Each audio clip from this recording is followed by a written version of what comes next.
পাবো না? কে বলল তাকে পাবো না? আমি তো সব সময় তাকে খুব কাছে অনুভব করি। আমার পদ্মফুল সব সময় তাকে মন গহীনে রাখছে আমি খুব যতনে।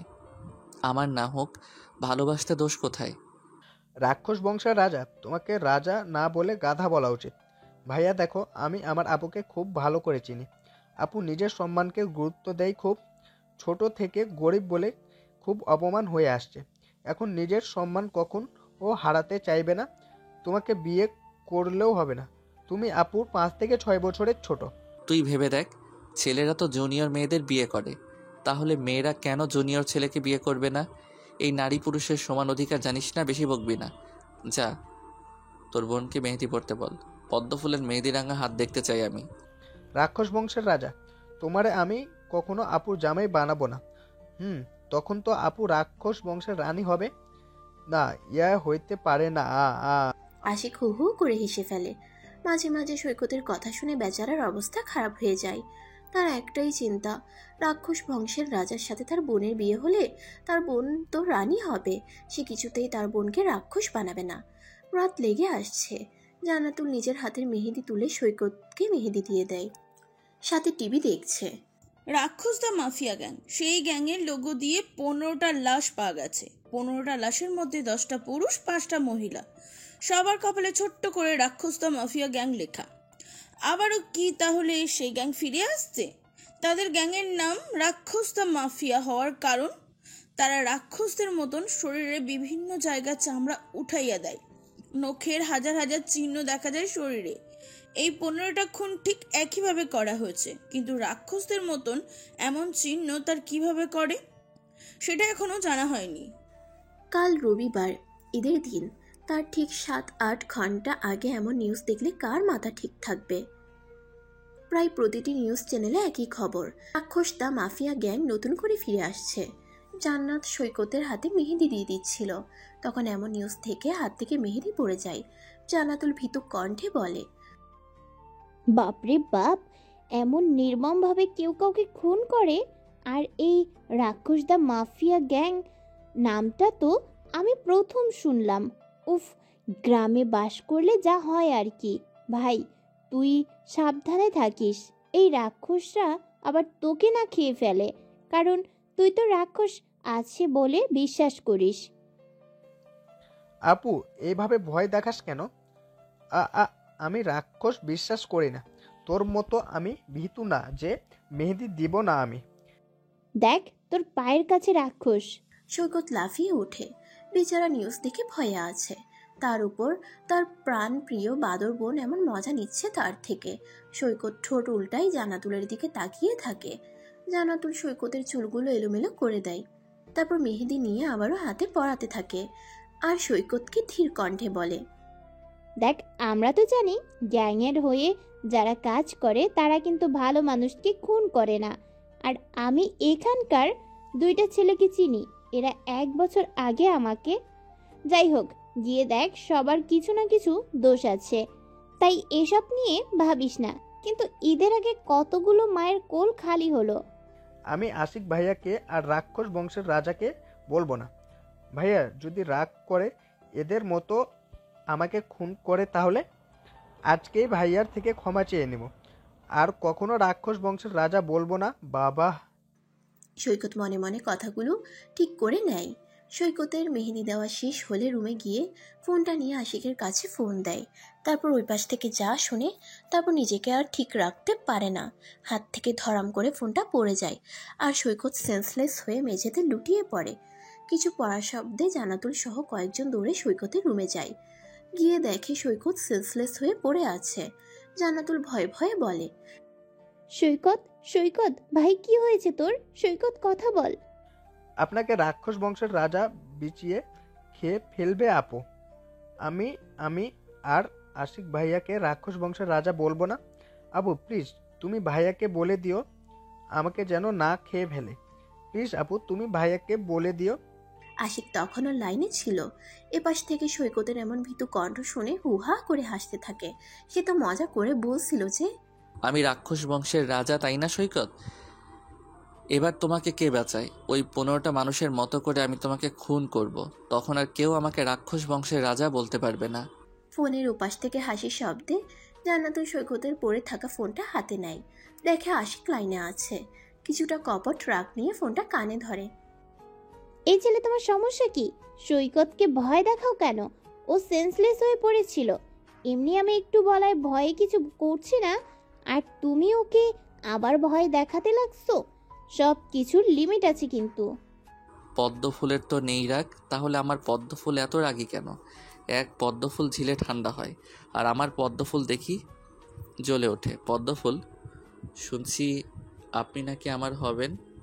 শাট আপ আশিক, আবারও তোমার পাগলামি শুরু করছো? মেজাজ খারাপ করবে না আমার। দিন দিন তুমি বাচ্চা হচ্ছ নাকি? সৈকতের সাথে কথা বলো, ওকে বলে দাও তুমি তখন মজা করছিলে। আশিকের মুখটা চুপসে যায়। সে তার পদ্মফুলকে বোঝাতে চায় সে যা বলে তা বাচ্চামি করে বলে না। সে তো সিরিয়াসভাবে এসব বলে, কিন্তু তার পদ্মফুল যে তাকে নিতান্ত বাচ্চা ছেলে মনে করে। আশিক সৈকতের সাথে হালকা কথা বলে ফোন রেখে দেয়। তোর মতো মানুষ আমি দেখি নাই। সামান্য কারো কথা শুনে এত ভয় পেয়ে যাবি? এত ভীতু হয়েছিস কিভাবে বলতো? আর আশিক তোর থেকে বড়, ওকে রাক্ষস বংশের রাজা এসব কি বলে ডাকিস? হ্যাঁ, এরপর যেন এসব না শুনি। সরি আপু, এমনটা আর হবে না। দেখি তোর মেহেদি রাঙা হাতের কয়টা পিক তুলি রেখে দেবো আমার কাছে। এর পরের ঈদে এখানে নাও থাকতে পারিস। শ্বশুর বাড়ি যদি চলে যাস তখন তোর মেহেদি রাঙা হাত দুটা দেখব। হ্যাঁ, বয়স হয়েছে, আর কত বাপের বাড়ি থাকবো, তাই না? নে, ভালো করে ছবি তুলে রাখ, আর মেহেদি দেওয়া শিখে নিস। সব কাজ পারিস, এটা আবার বাদ যাবে কেন? তোর গার্লফ্রেন্ডকে দিয়ে দিস। আমার গার্লফ্রেন্ড নাই, ওকে? আমি এসব আবাল সাবাল পালি না। তোর ছোট ভাই এখনো ছোট আছে, বুঝলি? এসব পিরিত আমি করি না। আমার শেখা খাওয়ার ইচ্ছা নাই। তাহলে তোর মেসেঞ্জারের হবু বউ দিয়ে একটা আইডির নিকনেম দেওয়া আছে, ওইটা কে তাহলে? আবাল নাকি? আচ্ছা আচ্ছা, আজকাল আবালরা বুঝি ফেসবুক চালায়? ইয়াম, তুই আমার ফোনে হাত দিয়েছিস কেন? মানে এটা আমার ক্লাসমেট আপু, ও নিজে এসব নিক নেম দিয়ে রেখেছে। আমি ভালো ছেলে, আম্মুকে যেন বলিস না এসব প্লিজ। এসব বাদ, আগে এটা বল, আশিকের নাম্বার তোর কাছে কিভাবে আসলো? ওই যে ওইভাবে। কিভাবে? যা তোর রুম থেকে। এই তো বলতে পারবো না। জান্নাতুল কিছু না বলে নিজের রুমে আসে। সৈকত পিকগুলো আশিকের আইডিতে সেন্ড করে। আশিক ফোনটা বুকে চেপে ধরে ধীরে ধীরে বলে, আমার পদ্ম ফুল, আপনি আমার না হলে আমি বড্ড বেপরোয়া হয়ে যাব। আমি যে আপনিতে আকৃষ্ট হয়ে পড়ছি, আপনি দয়া করে আমাকে রেখে দিন। আমি আপনার ভালোবাসার উষ্ণতা চাই, আপনাকে সারা জীবন কাছে পেতে চাই। আজ ঈদের দিন। সকাল থেকেই মানুষ ব্যস্ত হয়ে পড়ছে। কুরবানির ঈদ বলে কথা। গরু ছাগলকে গোসল করে মাঠে নিয়ে যায়। গ্রামে এটার সৌন্দর্য বেশি প্রকাশ পায়। সকাল 8টার সময় সানজিদ জান্নাতুলের কাছে ফোন করে। সাহিত্যিকা, ঈদ মোবারক। কেমন আছো তুমি? আলহামদুলিল্লাহ। ঘুম ভাঙছে কি আমার প্রিয় সাহিত্যিকার, নাকি বিরক্ত করলাম? আপনার সাহিত্যিকা এখন রুটি করতে ব্যস্ত, বুঝলেন সঞ্জিত সাহেব? সকাল 8টা বাজে, আর এই সাহিত্যিকা এতটা অলস না, ওকে? সকালে ঘুম থেকে উঠতে পারবে। ঈদ মোবারক সাহিত্যিকা। ঈদ মোবারক। নামাজ কখন শুরু হবে? এই তো 8:20 থেকে। সরি লেটে ঈদ মোবারক বলার জন্য। আসলে একটু আগে ঘুম ভাঙছে আমার। সারা রাত 3 ভাই মিলে আড্ডা দিয়েছিলাম, সেজন্য ঘুমাতে লেট হয়েছিল। সমস্যা নেই, আপনি তাহলে নামাজে যান আর ঈদের দাওয়াত নেন। ভাইরা মিলে চলে আসেন, কেমন? আমাদের গ্রামের বাড়ি দেখে যাবেন। আজ না, ইনশাল্লাহ একদিন যাব। সেদিনটা না হয় আপনার জন্য স্পেশাল হবে, নয়তো আমার জন্য। রাখি, ভালো থাকবেন। সানজিদ ফোনটা কেটে দিয়ে হালকা হাসে। সে তো বড্ড দুর্লভ হয়ে পড়ছে তার সাহিত্যিকার প্রতি। যখন শুনছে তার সাহিত্যিকা এখনো অবিবাহিত, আর কাউকে ভালোবাসে না, তখন থেকেই ছোট ছোট স্বপ্ন বুনতে শুরু করছে নিজের মাঝে। আচ্ছা, এবার কি তার ভালোবাসা পূর্ণতা পাবে, নাকি আবারও হারিয়ে ফেলবে নতুন করে? পদ্মফুল, পদ্মফুল, জানাই আপনাকে নতুন দিনের শুভেচ্ছা। কাটুক ভালো সারাটা দিন আপনার মুখের হাসিটা স্থায়ী হোক। ঈদ মোবারক পদ্মফুল, আপনি তাজা থাকুন সব সময়। বিকাল 5টা। গোস্ত কাটা, রান্না করা সব নিয়ে ব্যস্ত অনেকটা গ্রামের মানুষজন। কেউ কেউ তো কুরবানি দিয়ে গোস্ত ফ্রিজের সাথে সাথে ঠুকিয়ে রাখছে, কেউ কেউ আবার একটু গোস্তের জন্য হাহুতাশ করে। জানাতুল ওরা একটা ছাগল কুরবানি দেয়। হাতে টাকা কম এখন, সবে নতুন চাকরি, তার উপর বাবার টাকা দিয়ে সংসার যা চলে। কাজ শেষে একটু ফোনটা হাতে নেয়। মেসেঞ্জারে গেলে আশিকের মেসেজ দেখতে পাই সে। জানাতুল ছোট্ট করে রিপ্লাই দেয়। ঈদ মোবারক। কেটে যায় কয়েকটা দিন। ঈদের ছুটি শেষের দিকে জানাতুল পরিবার সহ ঢাকায় ফিরে আসে। ঢাকায় এসে একদিন কেটে যায়। ঘড়িতে সময় দেখে ভার্সিটিতে ক্লাস নেওয়ার জন্য বেরিয়ে যায় বাড়ি থেকে। আচ্ছা ম্যাম, কাউকে ভালোবাসলে তা কিভাবে প্রকাশ করা উচিত? মানে? তাকে বোঝাবো কিভাবে আমি তাকে ভালোবাসি, যাতে সে আমাকে একটু হলেও ভালোবাসে, আগলে নেয় তার করে। ক্লাস টাইমে আশিকের এমন কথা শুনে অনেক স্টুডেন্ট হাঁ হয়ে আশিকের দিকে তাকিয়ে থাকে। জানাতুল ভ্রু নাচিয়ে আশিককে দেখে, তারপর কিছুটা শাসনের সুরে বলে, এই বয়সে আবার কিসের প্রেম? আর আমি মোটেও প্রেমের শিক্ষক না, তাই একদম ক্লাসে আজে বাজে কথা বলবা না কেউ। তোমাদের না এক্সাম রুটিন দিছে? তাহলে এখন বাসায় পড়ো, পড়াশোনা ছাড়া নিজের কোনো গতি নাই। ও ম্যাডাম জি, আপনি নাকি কোনো এক ক্লাসে ভালোবাসার সংজ্ঞা দিছেন? তাহলে আপনার এই অদম ছাত্রটাকে একটু সাহায্য করলে কি হবে? নাকি আপনি চাচ্ছেন না যে আমি প্রেম করি? কোনটা? Something something. আশিকের কথায় ক্লাসরুমে হাসির রোল পড়ে যায়। জানাতুল একটা বিরক্তিকর শ্বাস ফেলে। এই ছেলেটা এত দুষ্টু কেন? কথায় পেরে ওঠা যায় না। জানাতুল একটা ধমক দিলে সবাই চুপ হয়ে যায়। আশিক ঠোঁট টিপে হেসে দেয়। তোমার পছন্দের মানুষটার মানসিকতা কেমন তার উপর নির্ভর করবে তার ভালো লাগা। সে যদি ছোট্ট বাচ্চাদের মতো ব্যবহার করে, তাহলে আইসক্রিম, চকলেট, একটু কেয়ার, তাতেই সে দুর্বল হয়ে পড়বে। আর অবশ্যই তোমার জিএফ এমন বাচ্চা মানসিকতার, রাইট? কারণ তোমার চাল চলন তো বাচ্চার মতো। ওহ ম্যাডাম, আপনি ভুল বললেন। আমার ভালোবাসার বয়স আছে, ওকে? আর সে যথেষ্ট বুদ্ধিমান। তাকে এমন উদ্ভট কাহিনীতে প্রেমে ফেলা যাবে না। আপনি আপনাকে ধরে বলেন, আপনাকে কিভাবে পটানো যাবে? আমাকে? তোমার ক্রাশ কি আমার বয়সের নাকি? তাহলে ভুল হলেও কিছু ট্রাই করো না। গিয়ে দেখো 2 বাচ্চার মা হয়ে বসে আছে, বেয়াদব ছেলে সিনিয়রদের উপর ক্রাশ খাও, আবার আমার থেকে টিপস চাচ্ছ। How funny! ধুর ম্যাম, আপনিও না। আপনার থেকে যা শুনতে চাইছি তাই বলেন, নয়তো ভাববো আপনি হিংসে করছেন। আমি যেন প্রেম করতে না পারি সেটার জন্য এমন করছেন। আমাদের মতো মেয়েরা দ্বিতীয়বার প্রেমে পড়ে না, কারণ তারা এই জগৎ থেকে সরে আসছে। তোমার কি মনে হয় 23-24 বছরের একটা মেয়ে প্রেম না করে সময় পার করছে? তবে হ্যাঁ, তার অতীত ভুলিয়ে তাকে হাসতে শেখাও, বুঝতে শেখাও অতীত স্বপ্না বর্তমান নিয়েও ভাবতে হয়। বাই দ্য ওয়ে, আমি এসব বিষয়ে জানি না, সরি। তাহলে আমার পদ্মফুলও কারো প্রেমে পড়ছিল? তাহলে আমি কি তার দ্বিতীয় ভালোবাসা? আচ্ছা, পদ্মফুল কি সত্যি আমার কখনো হবে, নাকি আড়ালে ভালোবেসে যাব তাকে? আমার কি ভাগ্য হবে পদ্মফুলকে নিজের করে নেওয়ার? আশিক, কি ভাবছো? বসে পড়ো, কিছু পড়ার দাগ দিয়ে দেই আমি। তোমাদের তো আর কিছুদিন পর এক্সাম। ক্লাস শেষে জান্নাতুল বাইরে গিয়ে সানজিদের সাথে কিছুক্ষণ গল্প করে, আবারও অন্য ক্লাস নিতে চলে যায়।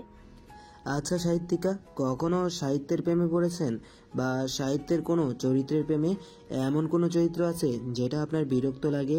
আপনি ভাবেন এই উপন্যাস আপনার জীবনে না আসলেও পারত, সেই উপন্যাস বা না পড়লেও আপনি খুশি হতেন। ক্লাস শেষে সানজিদ আর জান্নাতুল হাঁটছিল। তখন সানজিদের কথায় জান্নাতুল কিছুক্ষণ কিছু ভেবে দেখে, তারপর চোখটা হালকা কুঁচকে নেয়। অবশ্যই এক মিথ্যা উপন্যাস সাজিয়েছিল কেউ, সেই উপন্যাসের নায়িকা ছিলাম আমি। উপন্যাস শেষ, নায়ক হারিয়ে গেল নায়িকার জীবন থেকে। মাঝে মাঝে ভাবি সেই উপন্যাস আমার না হলেও পারত, তবে মাঝে মাঝে এটাও ভাবি সেই উপন্যাস আমার জীবনে অনেক কিছু শিখিয়ে গেছে। কখনো প্রেমে পড়েছেন সাহিত্যিকা? ভালোবেসেছেন কাউকে? জানেন ভালোবাসা এত সহজ না। হুট করে কারো প্রেমে পড়া আর ভালোবাসার মধ্যে অনেক তফাৎ আছে। আমরা সহজে প্রেমে পড়ি, কিন্তু গভীরে গিয়ে ভালোবাসা খুঁজি না। আরে সঞ্জিত সাহেব, আপনি তো দেখি ইমোশনাল হয়ে পড়ছেন। শোনেন সঞ্জিত সাহেব, ভালোবাসার কোনো সংজ্ঞা হয় না, বুঝলেন? সব ভালোবাসা তো সবার মতো করে প্রকাশ করা যায় না, তাই তো সব ভালোবাসা কি আর পূর্ণতা পায়? জান্নাতুলের কথার পিঠে কথা বলতে সঞ্জিত বেশ কিছুক্ষণ সময় নেয়। সঞ্জিত কিছু বলবে তার আগে আশিক দৌড়ে জান্নাতুলের পাশে এসে দাঁড়ায়। সঞ্জিত আর জান্নাতুল দুজনেই চমকে ওঠে। ম্যাম, ভালোবাসার রং কেমন? ভালোবাসা কি ওজন করা যায়? আচ্ছা, তাকে কিভাবে বোঝাবো যে আমি তাকে কতটা ভালোবাসি? হৃদয় চিরে তো আর দেখানো যাবে না। তাহলে কিভাবে কি করা যায় বলুন তো? এক কাজ করো ভাই আমার, বুকে তার নাম লিখে রাখো। বুক চিরে নাম লিখছিস দেখে সে এমনি উতলা হয়ে পড়বে তোর উপর। সামনে থেকে সরো, অসহ্য পাগলদের মতো কথা বলো কেন? জান্নাতুল রেগে কথাটা বলে। আশিক হালকা হেসে সেখান থেকে চলে যায়। জান্নাতুল কি জানে তার এই কথার জন্য কি ঘটতে পারে। সঞ্জিত ভ্রুকুচকে আশিকের যাওয়া দেখে। আজকাল সে আশিকের মনোভাব বুঝতে পারে না। জান্নাতুল বিড়বিড় করে বলে, ভালোবাসার কোনো রং নেই, কারণ ভালোবাসা তো সব সময় রং বদলায়। তবে আমার মতে ভালোবাসার রং সাদা হওয়া উচিত। সাদা, কারণ সবার আগে মানুষটার মন সর্বদা সাদা হওয়া প্রয়োজন, যাতে তার মনে কোনো কাদা না থাকে আর না রং বদলায়। সঞ্জিত সবটাই শুনতে পায়, তবে কিছু বলে না। দুজন বাড়ির উদ্দেশ্যে ভার্সিটি থেকে বেরিয়ে পড়ে। হৃদয়ে একটা নাম লিখে দে তো দোস্ত। কার নাম? পদ্মফুল। খুব সুন্দর করে লিখবি কেমন? যদি আমার পদ্মফুলের কিছু হয় তাহলে খুব খারাপ হবে তোর সাথে। আমার পদ্মফুল যেন কষ্ট না পায়। আশিকের এক ফ্রেন্ড শরীরে ট্যাটু করে দেয়। আশিক বিকেলে তার ফ্রেন্ডের কাছে যায়, গিয়ে নিজের শরীর থেকে পাঞ্জাবি খুলে তার ফ্রেন্ডের সামনে বসে। রনি ভ্রুকুচকে তাকায়। আশিকের মনোভাব সে বুঝতে পারছে না। আশিক আবারও বলে, সময় নিয়ে লিখে দিবি কেমন? কারণ আমার পদ্মফুল আমার কাছে অনেক স্পেশাল। তার মাঝে কোনো খুঁত নাই। তাকে নিখুঁতভাবে লিখে দে আমার এই বুকে। তুই প্রেমে পড়ছিস? হ্যাঁ, গভীরভাবে প্রেমে পড়ছি আমি। কি ভাবিকে দেখাবি না? তুই তোর কাজ কর। রনি আর কিছু বলবে তার আগেই আশিক ছাড়ি মেরে তার কাজ করতে বলে। রনি প্রায় ঘন্টা দুয়েক সময় নিয়ে আশিকের বুকে ছোট্ট করে আমার পদ্মফুল লিখে দেয়। আশিক উঠে আয়নার সামনে গিয়ে বুকে হাত দেয়। রক্ত মুছে নিজের হাতেই একটা চুমু খায়। আমার পদ্মফুল আপনাকে আমি আমার বুকে লিখে নিলাম। এখন শুধু খাতা কলমে লিখে নেওয়া বাকি। আপনি আমার থেকে পালাতে পারবেন না, কারণ আমার স্পেশাল জায়গায় আপনার নাম একদম খোদাই করে লেখা হয়ে গেল। আমার পদ্মফুল, আপনি এখন সব সময় আমার সাথে থাকবেন। ইস, আমার পদ্মফুল, এত সুন্দর করে আপনাকে কেউ কি কখনো ভালোবাসবে? আশিক বাসে এসে আয়নার সামনে দাঁড়িয়ে একটা কবিতা বলে ফেলে। রনি মনে মনে আশিককে পাগল ভেবে নেয়। এইভাবে বুকে আমার পদ্মফুল কেউ লিখেও নেয় নাকি? লিখে নিলেও নাম লিখে নেওয়া উচিত ছিল। আশিক রনির হাতে টাকা ধরিয়ে দিয়ে বাসায় চলে আসে। পরের দিন বেলা 11টা। সৈকত, তার মা ও বাবা বসে বসে গল্প করছিল। তখন বাসায় কলিং বেল বেজে ওঠে। জান্নাতুলের বাবা হামিদ গিয়ে দরজা খুলে দেয়। দেখে একটা ছেলে ব্যাগ নিয়ে দাঁড়িয়ে আছে। আশিক তার শ্বশুর মশাইকে দেখে ভয়ে একটু ঠোক গিলে, তারপর এদিক ওদিক তাকিয়ে বলে, সালাম নিবেন শ্বশুর মশাই, আমি আপনার একমাত্র জামাই। করবেন না অপমান, নয়তো হবে মানহানি আমার। আমি হতে চাই আপনার প্রিয় জামাই। সালাম নিবেন শ্বশুর মশাই। প্রথমে আশিকের কথা শুনে উনি রাগ করলেও পরে আশিকের এমন ছন্দ মাখা কথা শুনে ফিক করে হেসে দেন উনি, কারণ উনি নিজেও যে একজন মজার মানুষ। আশিকও হালকা হেসে ভিতরে আসার অনুমতি দেয়। ও শ্বশুর আব্বা, ভিতরে কি দিবেন আসতে আমাকে? আমি তো আপনার মেয়ে জামাই। জামাইকে বাহিরে দাঁড় করিয়ে রাখতে নেই, এটা কিন্তু ঘোর অন্যায়। জামাই কিন্তু রাগ করবে এবার। ভিতরে প্রবেশ করতে পারেন নাতি নাতনির বাপ। আপনার অপেক্ষায় প্রহর গুনছিলাম এত রাত। আসলেন তবে আপনি এবার? আসুন আসুন, ভিতরে আসুন। আপনি আমার বড় মেহমান, আপনি ছাড়া আমরা বড় অসহায়। লে হালুয়া, এখানে দেখি আমার শ্বশুর আব্বা আমার মতো মজা করতে লাগছে। ভিতরে নিয়ে গিয়ে পাছায় বাড়ি দিবে না তো? আশিক, তুই রং টাইমে আসছিস, এখানে বস।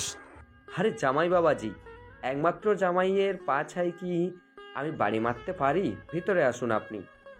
আপনার জন্য অপেক্ষায় প্রহর গুনছিল আপনার পদ্মফুলের আম্মাজান। আসুন, আপনাকে মারবো না আমি। আমি আপনার মতো ভালো শ্বশুর আব্বা। সালাম নিবেন আমার পদ্মফুলের আম্মু। আপনার জামাই আমার মতো একটা মেয়ে জামাই আশা করে। আপনার জামাইকে কি খাইয়ে মানুষ করেছেন শাশুড়ি মা? দারুণ মানুষ দেখি, মনে হয় আমার শ্বশুর হবেন, সেজন্য আমার মতো হয়েছেন উনি। চুপ করবা তুমি? এই লজ্জা করে না এসব বলতে? কি ছেলে তুমি, বাপরে! মেয়ের সামনে, মেয়ের বাবার সামনে দাঁড়িয়ে এসব বলছো? মাথায় আসে না একবারও? তোমার প্রাণপ্রিয় পদ্মফুলের বাবা তোমাকে এই মুহূর্তে বাড়ি থেকে বের করে দিতে পারে। না শাশুড়ি মা, এই ভয় আমার নেই, কারণ শ্বশুর আব্বা বলছেন উনি আমাকে নাতি নাতনির বাবা বানাবেন। তো তার জন্য আমার পদ্মফুলকে বিয়ে করতে হবে। আর এর মানে এটাই যে আমার পদ্মফুলের বাবা আমাকে জামাই হিসেবে মেনে নিছে। আশিক, বসো। আমি তোমার ব্যাপারে শুনছি বাবা, কিন্তু তুমি জেনে বুঝে ভুল পথে হাঁটতে আসছো কেন? তুমি জানোই তোমার থেকে জান্নাতুলের বয়স বেশি। আর আসল কথা, তোমার পদ্মফুল এখন তোমার শিক্ষক হন। বেয়াদবি মাফ করবেন শ্বশুর আব্বা, আপনার মেয়েকে আমি অজান্তে ভালোবেসে ফেলেছি।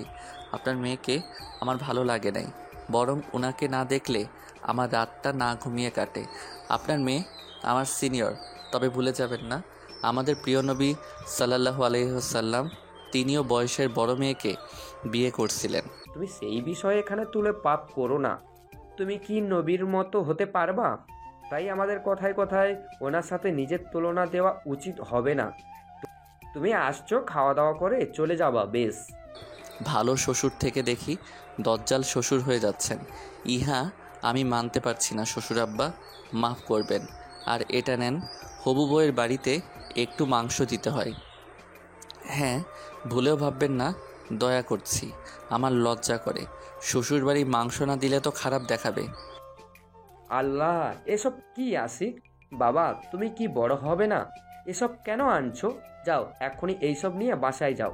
তোমাকে না এখানে আসতে বারণ করছি, আর কখনো এখানে আসবে না। আশিক আর কিছু বলে না। এখন এতটা এদের রাগিয়ে দেওয়া উচিত হবে না, সেজন্য সালাম দিয়ে বাড়ি থেকে বেরিয়ে পড়ে। আশিকের এমন ভদ্রতায় কিছুটাই অবাক হয় হামিদ ইসলাম, তবে বিড়বিড় করে পাগল বলে নিজের রুমে যায়। আমার পদ্মফুল, সারা রাত রক্তক্ষরণ হয়েছে আমার বুকে, আজ আপনি আবার নতুন করে আঘাত করলেন। এ তো বড্ড অন্যায় পদ্মফুল, এই বুকে যে তীব্র ব্যথা। দুপুর 3টা, জানাতো বাসে যাওয়ার জন্য গেট দিয়ে বের হচ্ছিল, তখন আশিকের সামনে পড়ে যায় সে। আর তাড়াহুড়া করতে গিয়ে জানাতুলের মাথাটা গিয়ে আশিকের বুকে বাড়ি খায়। আশিক হালকা চিল্লিয়ে উঠে। কালকে ট্যাটু করেছে, সেটার ব্যথা এখনো আছে, আর হালকা তো এখন রক্ত বের হচ্ছে। জান্নাতুল নিজেকে ঠিক করে বলে, সরি আশিক, তোমার পাঞ্জাবিতে রক্ত কেন? দেখি এইদিকে আসো। সামান্য মাথা লাগার জন্য কি বুক থেকে রক্ত বের হবে? আমার মাথায় তো আর শিং নাই যে গুঁতো লাগবে। শিং না থাকলেও তো কি হয়েছে, কথার ধার আছে তো, সেটাই আমার হৃদয়ে রক্তক্ষরণ করতে পারবে। আচ্ছা ম্যাম, বুকে তো নাম লিখলাম, এবার তাকে দেখাবো কিভাবে? মানে সত্যি নাম লিখছো নাকি তুমি? দেখি দেখি, কেই ভাগ্যবতী যার নাম বুকে অঙ্কন করছো? দেখাও তাকে, হামলিয়ে পড়বে তোমার ওই বুকে। না ম্যাম, আমার পদ্মফুল এমন না, প্রয়োজন পড়লে ঠাটিয়ে চর বসিয়ে দিবে দুঘা। ভুলেও পাঞ্জাবি খুলে বুক দেখানো যাবে না, এটা না হয় তার জন্য সারপ্রাইজ হয়ে থাকুক। একটা সময় নিজে এই বুকে হাত দিয়ে বলবে, আশিক এ কি করছো তুমি? তুমি এত পাগলামি করো কেন? কষ্ট করে আমার নাম বুকে লিখছো কেন? তুমি জানো না তোমার বুকের ক্ষরণ যে আমাকে বড্ড কষ্ট দিচ্ছে? আশিক কি ভাবছো এত? এই সময় ভার্সিটিতে কি করছো তুমি? বাসায় যাও আর বুকে দেখে নিও কিছু হয়েছে নাকি। আমি তো বুঝতে পারছি রক্ত বের হচ্ছে। আপনাকে দেখতে আসলাম পদ্মফুল, আপনাকে না দেখলে আমার যে শান্তির ঘুম হয় না। আপনি এখন আমার নেশা হয়ে গেছেন, আপনার সেই মায়ামাখা মুখখানি না দেখলে আমার চলবেই না। আশিক যেতে যেতে বিড়বিড় করে কথাগুলো বলে। জান্নাতুল নিজের ফোনের দিকে তাকায়। কাল তার জন্মবার্ষিকী। এটার কথা কেউ মনে রাখে না, কে রাখবে? স্পেশাল ভাবে তো কেউ নাই, যে ছিল সে তো হারিয়ে গেছে মিথ্যে ছলনা করে। এই পদ্মফুল জাগিয়ে আছেন কেন? উইশ নেবেন বলে? শুভ জন্মদিন পদ্মফুল। শুভ হোক আপনার চলার পথ, আপনার জামাই সুখী হোক আপনাকে নিয়ে, পূরণ হোক আপনার ওনার আশা। এই অনিটা আবার কে? আর আমার বার্থডের কথা কিভাবে জানলে তুমি? কেউ তো মনে রাখলো না, তাহলে তোমাকে কে বললো? কিছু জিনিস বলতে হয় না পদ্মফুল, খুঁজে নিতে হয়। আপনি এত তুচ্ছ না যে বলতে হবে আপনার বার্থডে কবে। আপনি নিজেই স্পেশাল কেউ, তাই নিজেকে খুঁজে নিতে হয়। জান্নাতুল হালকা হাসে। সে কখনো কারো স্পেশাল হতে পারেনি। সময় এখন রাত 12টা। সেই কখন থেকে রাবেয়া ইসলাম মেয়ের দরজায় নক করছে, কিন্তু কোনো হদিস নাই। জান্নাতুল এবার বুঝতে পেরে উঠে গিয়ে দরজা খুলে দেয়। আম্মু তুমি এত রাতে? কিছু হয়েছে কি? বাবা ঠিক আছে তো নাকি? হ্যাঁ ঠিক আছে। শুভ জন্মদিন মা। আজ তুই 28 বছর পূর্ণ হলে 28-এ পা দিলি। জীবনে চলার পথ সহজ ছিল না, সব সময় এইভাবে লড়াই করে যাবি। তোকে দেওয়ার মতো কিছু নেই আমার কাছে। দোয়া করি সব সময় সুখী হবি তুই। রাতে আসলাম বলতে না হয় ভাববি মা মনে রাখে নাই মেয়ের জন্মদিনের কথা। তোর বাবার তরফ থেকে ভালোবাসা নিস। ধন্যবাদ আম্মু, লাভ ইউ। যাও এখন গিয়ে ঘুমিয়ে পড়ো। আর এসব জন্মদিন আমার জন্য না, আমার বয়সে কম না। এই বয়সে এসব করলে মানুষ হাসবে। রাবেয়া নিজের মেয়ের মাথায় হাত বুলিয়ে দেয়। তারপর জান্নাতুলের রুম থেকে চলে যায়। জান্নাতুল ভাবতে থাকে, আশিককে কে বলল আজ তার বার্থডে। বেশি না ভেবে রাত হয়েছে দেখে ঘুমিয়ে পড়ে। নতুন করে ভোরের আলো ফোটে। এক কিশোরী 28-এ পা দিল, কিন্তু এখনো বিয়ে হচ্ছে না দেখে চারপাশ থেকে নানা রকম কথা ভেসে আসতে থাকে। মা তোর জন্য ছেলে দেখবো। জান্নাতুল মায়ের কথায় বিরক্ত হয়ে বলে, দেখো আম্মু, অন্যের কথায় কান দিও না প্লিজ। আর এখানে কজন আমাদের চিনে, তাই প্লিজ চুপচাপ থাকো। আমি বিয়ে না করে এখানে যদি সারা জীবন থাকি তাতে তোমার কোনো সমস্যা আছে নাকি? আমি তোকে সেটা বলি নাই মা। আমি বলছি বয়স হয়েছে তোর। বেশি বয়স হলে দেখবি আবার বাচ্চা হবে না। জানিস না তো আর একটা বাচ্চার জন্য মানুষ কত হা উতাস করে। আর এখন চাকরি করিস তুই, অনেক ঘর আসছে নাকি। তোর মামি আমাকে বলল ওরা নাকি আজ একটা সম্বন্ধ নিয়ে আসবে। জানতাম এখন আত্মীয়তা বাড়বে। এখন যে জব করি এর আগে তো কখনো খোঁজ নেওয়ার প্রয়োজন মনে করো নাই। তা তোমার ভাই বউ এখন ভালো হলো নাকি? আগে তো আমাকে দেখলে নাক ছিটকানো শুরু করতো। এসব বলতে নেই মা, তোর মামি হয়। সবার মামি কি ভালো হয় বল? আমি কি করব সেটা বল। বিয়ের জন্য তো প্রস্তাব নিয়ে আসবে। আজকে বাসা থেকে তাড়িয়ে দিবা, কিভাবে দিবা জানি না আমি। আর বললাম মেয়ে এখন বিয়ে বসবে না। যদি জেদ ধরে তাহলে বলবে মেয়ে কখনো মা হতে পারবে না। সো তারা এমনি থেকেই বিয়ে ভেঙে দিবে। চাকরি পেলাম 1 বছর যাক, তারপর না হয় বিয়ে করব। আমি যে কি জন্ম দিয়েছি এখন নিজেই বুঝি না। আশিক ঠিকই বলে, এক একটা জেদের রানী হয়ে বসে আছে। আশিক মানে? আরে না কিছু না, যা আজকে আমি রান্না করি। কত বছর থেকে রান্না করি নাই যে নিজে ও জানি না। তোরা ভাই বোন আমাকে তো রান্না করতে দাস না। করো, তোমার ভাইয়ের বউকে রান্না করে খাওয়ানোর ইচ্ছে আমার নাই। আর খাও তোমরা, আমি আজ বাসায় লেট করে আসবো।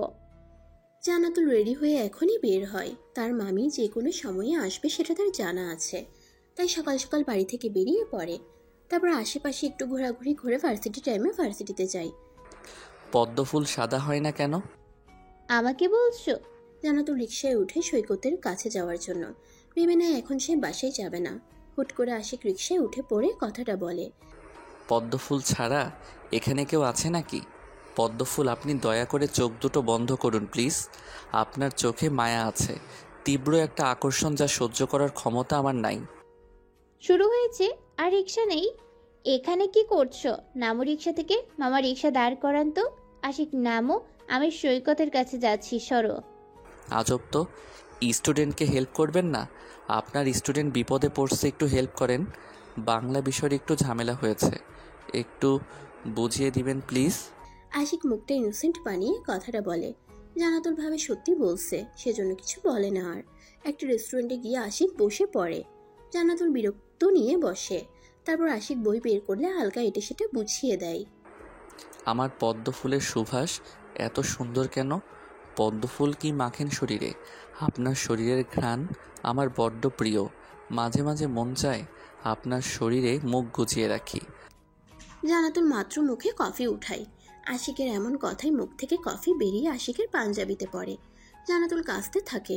মন চাচ্ছে আশিককে কাঁচা চিবিয়ে খেতে, নয়তো ঠাটিয়ে দুটো চর বসাতে। আশিক মুখটা ছোট করে পাঞ্জাবিতে হাত দেয়, তারপর হালকা সুরে বলে, পদ্মফুল, আপনার এটা উচিত হয়নি। উচিত ছিল বমি করে আমার পাঞ্জাবি মেখে দেওয়া। আমি আপনার মাথায় হাত বুলিয়ে দিয়ে বলতাম, আমার পদ্মফুল, সুখবর আছে তাহলে? ইস, আমি বাবা হব আর আপনি মা হবেন পদ্মফুল। উফ, তা না করে কফি ফেলাই দিলেন। ইহা কি মানতে পারি আমি? আশিক ভাই, তোর দুটো পায়ে পড়ি আমি। এবার চুপ যা ভাই। তোকে কে জন্ম দিছে বাপ আমার? এসব অসভ্য কথা কই শিখছিস? আল্লাহ আমাকে রক্ষা করো। এই বিয়াদব যেন আমার থেকে 100 হাত দূরে থাকে সবসময়। ছি জি পদ্মফুল, ছি। যাকে জামাই বানাবেন তাকে বাপ বলতে নেই। এখনই বাপ বলা উঠিয়ে নেন। ইহা অনেক বড় পাপ করে ফেলছেন। ভাই না হয় ঠিক ছিল, তাই বলে বাপ? আল্লাহ আমার পদ্মফুলকে মাফ করে দিয়েন। আশিক, মায়ের দেব কিন্তু এবার। ফাজলামি রাখো। তুমি না কাউকে ভালোবাসো? দোয়া করি সে যেন কখনো তোমার না হয়। তোমার এমন বিয়াদব ছেলে ভালোবাসা পাওয়ার যোগ্য না। আশিক হুট করে কেঁদে উঠে। জান্নাতুল ভরকে যায়। পায়ের কাছে তাকিয়ে দেখে আশিক তার পা ধরে বসে পড়েছে। মানুষ তাকিয়ে আছে সেই দিকে।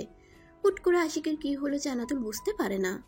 আশিক পা ধরে বলে, প্লিজ পদ্মফুল, আপনার থেকে আমি 100 হাত দূরে থাকব। তবু আপনি আমার অভিশাপ তুলে নেন। আমি যাকে ভালোবাসি তাকে না পেলে আমার বাবা মা তাদের সন্তান হারিয়ে ফেলবে। নিজেকে শেষ করে দিব আমি। আমি আর আপনার সাথে ফাইজলামি করব না। তবু প্লিজ দোয়া করে দেন, আমি যাকে ভালোবাসি সে যেন আজীবনের জন্য আমার হয়। আশিক, পা ছাড়ো। আমি মজা করে বলছি। মানুষ দেখছে কি করছো তুমি। না, আগে আপনি আপনার অভিশাপ তুলে নেন, নয়তো আমি পা ছাড়ব না কিছুতেই। আচ্ছা আচ্ছা আশিক, আমি আমার অভিশাপ তুলে নিলাম আর দোয়া করে দিলাম তুমি যাকে ভালোবাসো তাকেই যেন নিজের করে পাও, আর খুব সুন্দর করে একটা জীবন উপহার পাও, 4 বাচ্চার বাপ হও। জান্নাতুল কথাগুলো বলে হেসে ওঠে। আশিকের ভয় দেখে তার বড্ড হাসি পাচ্ছে। আশিক পা ছেড়ে উঠে পড়ে। এখন তার ভালো লাগছে। তার পদ্মফুল নিজেই তাকে দোয়া দিচ্ছে। সে নিশ্চয়ই এবার 4 বাচ্চার বাপ হয়ে ছাড়বে। আশিক নিজের বুকে হাত দিয়ে বলে, বাহ আশিক বাহ, তোর পদ্মফুল না চাইতেও নিজের জামাইকে দোয়া করে দিচ্ছে। এবার তোকে 4 বাচ্চার বাবা হওয়া থেকে কেউ রক্ষা করতে পারবে না। পদ্মফুল, 4 বাচ্চার মা হওয়ার জন্য তৈরি থেকো। আশিক বিড়বিড় না করে যাও এখান থেকে। এখানেই সন্ধ্যা লেগে গেল। সৈকতের কাছে যাব আমি একটু। চলেন, আমি এগিয়ে দিয়ে আসি। আর ফাইজলামি করব না ম্যাম। ম্যাম হচ্ছে বউ, থুকু কইতাম না যাক। আশিকের সাথে জান্নাতুল সৈকতের কাছে যায়। জান্নাতুল এখনো জানে না সৈকত আশিকদের দোকানে কাজ করে। হুট করে জান্নাতুলের নাক ফুলের কথাটা মনে হয়। আশিকের দিকে তাকিয়ে ধিক কণ্ঠে বলে, আশিক। ইস, এইভাবে কেউ ডাকে নাকি? মনে হলো আমার বউটাকে। আসি, কই গো তুমি? চুপ পাগল ছেলে একটা। তুমি আমাকে মিথ্যা বলছিস কেন? এটা তো সাধারণ একটা নাকফুল না, ডায়মন্ডের নাকফুল। আমি তোমার শিক্ষক ছাড়া আর কেউ হই না। তাহলে এই নাকফুল দেওয়ার মানে কি? আমার টাকা বেশি হয়েছিল তো কাউকে দেওয়ার মতো পাচ্ছিলাম না, তাই মন চাইছে আপনাকে দিয়ে দিছি। যদি ভালো না লাগে তাহলে খুলে ফেলে দিয়েন। তুমি রাগ দেখাচ্ছ কেন? অদ্ভুত ছেলে তো। তোমার সাথে ভালো ব্যবহার করাই আমার ভুল হয়েছে। এই নাও তোমার নাকফুল, তুমি পরো। জান্নাতুল নাকফুল খুলে আশিকের হাতে ধরিয়ে দেয়। আশিক আকস্মিক থ মেরে যায়। এটা কি হলো? চোখের পলকেই জান্নাতুল কেটে পড়ে। আপু, তুই এখানে কি করিস? বাসায় মামি আসছে, সেই জন্য তোর কাছে আসলাম। একসাথে বাসায় ফিরবো। আমি এখানে থাকলে কি কোনো সমস্যা হবে? আরে না, বা হিমি, তুমি বিয়ে করবে না বলে বাসা থেকে পালিয়ে আসো? তুমি সত্যি বাচ্চা মেয়ে নাকি? তোমাকে জোর করে বিয়ে দিতে পারবে না। অথচ বাসা থেকে পালিয়ে আসো। হিহ। চুপ যা, হাসানও এখানে। ব্যাপার কি? আর তোর স্যার কে রে? এইটা কার দোকান? একটু ছুটি দিলে ছুটি নে, তোকে সাথে নিয়ে ঘুরতাম একটু। সৈকত যাও, আজকের মতো আর দোকানে থাকতে হবে না, আমি না হয় থাকবো। আমার শিক্ষক যখন তোমাকে এখন চায়, তাহলে শিক্ষকের কথা তো অমান্য করতে পারি না। পিছন থেকে আশিক কথাটা বলে ওঠে। জান্নাতুল বিরক্ত হয়, এই ছেলেটা সব জায়গায় কিভাবে আসে। সৈকত হেসে উঠে পড়ে, তার মনে এখন ঝড় উঠছে। ইস, বড় বোনের সাথে ঘুরবে কতদিন পর। সৈকত দোকান থেকে উঠে এসে জান্নাতুলের সাথে হাঁটতে লাগে। আশিকের কথায় দোকান থেকে উঠে আসলি যে, দোকানের মালিক কিছু বলবে না? আরে এটা তো আশিক ভাইয়াদের দোকান, কিছু বলবেন না? আরে হাসান ভাইয়া তো এখানে আশিক ভাইয়ার বড় চাচার ছেলে। আশিকদের দোকানে তুই কাজ করিস? তোকে জবটা কে দিয়েছিল? সত্যি করে বলতো, সব কিছু আমার মাথার উপর দিয়ে যাচ্ছে। তোর এসব না ভাবলেও হবে, চল তো একটু পার্কে গিয়ে ঘুরি। জান্নাতুল আর কিছু না বলে দুজন মিলে প্রায় 3 ঘন্টার মতো ঘোরাঘুরি করে।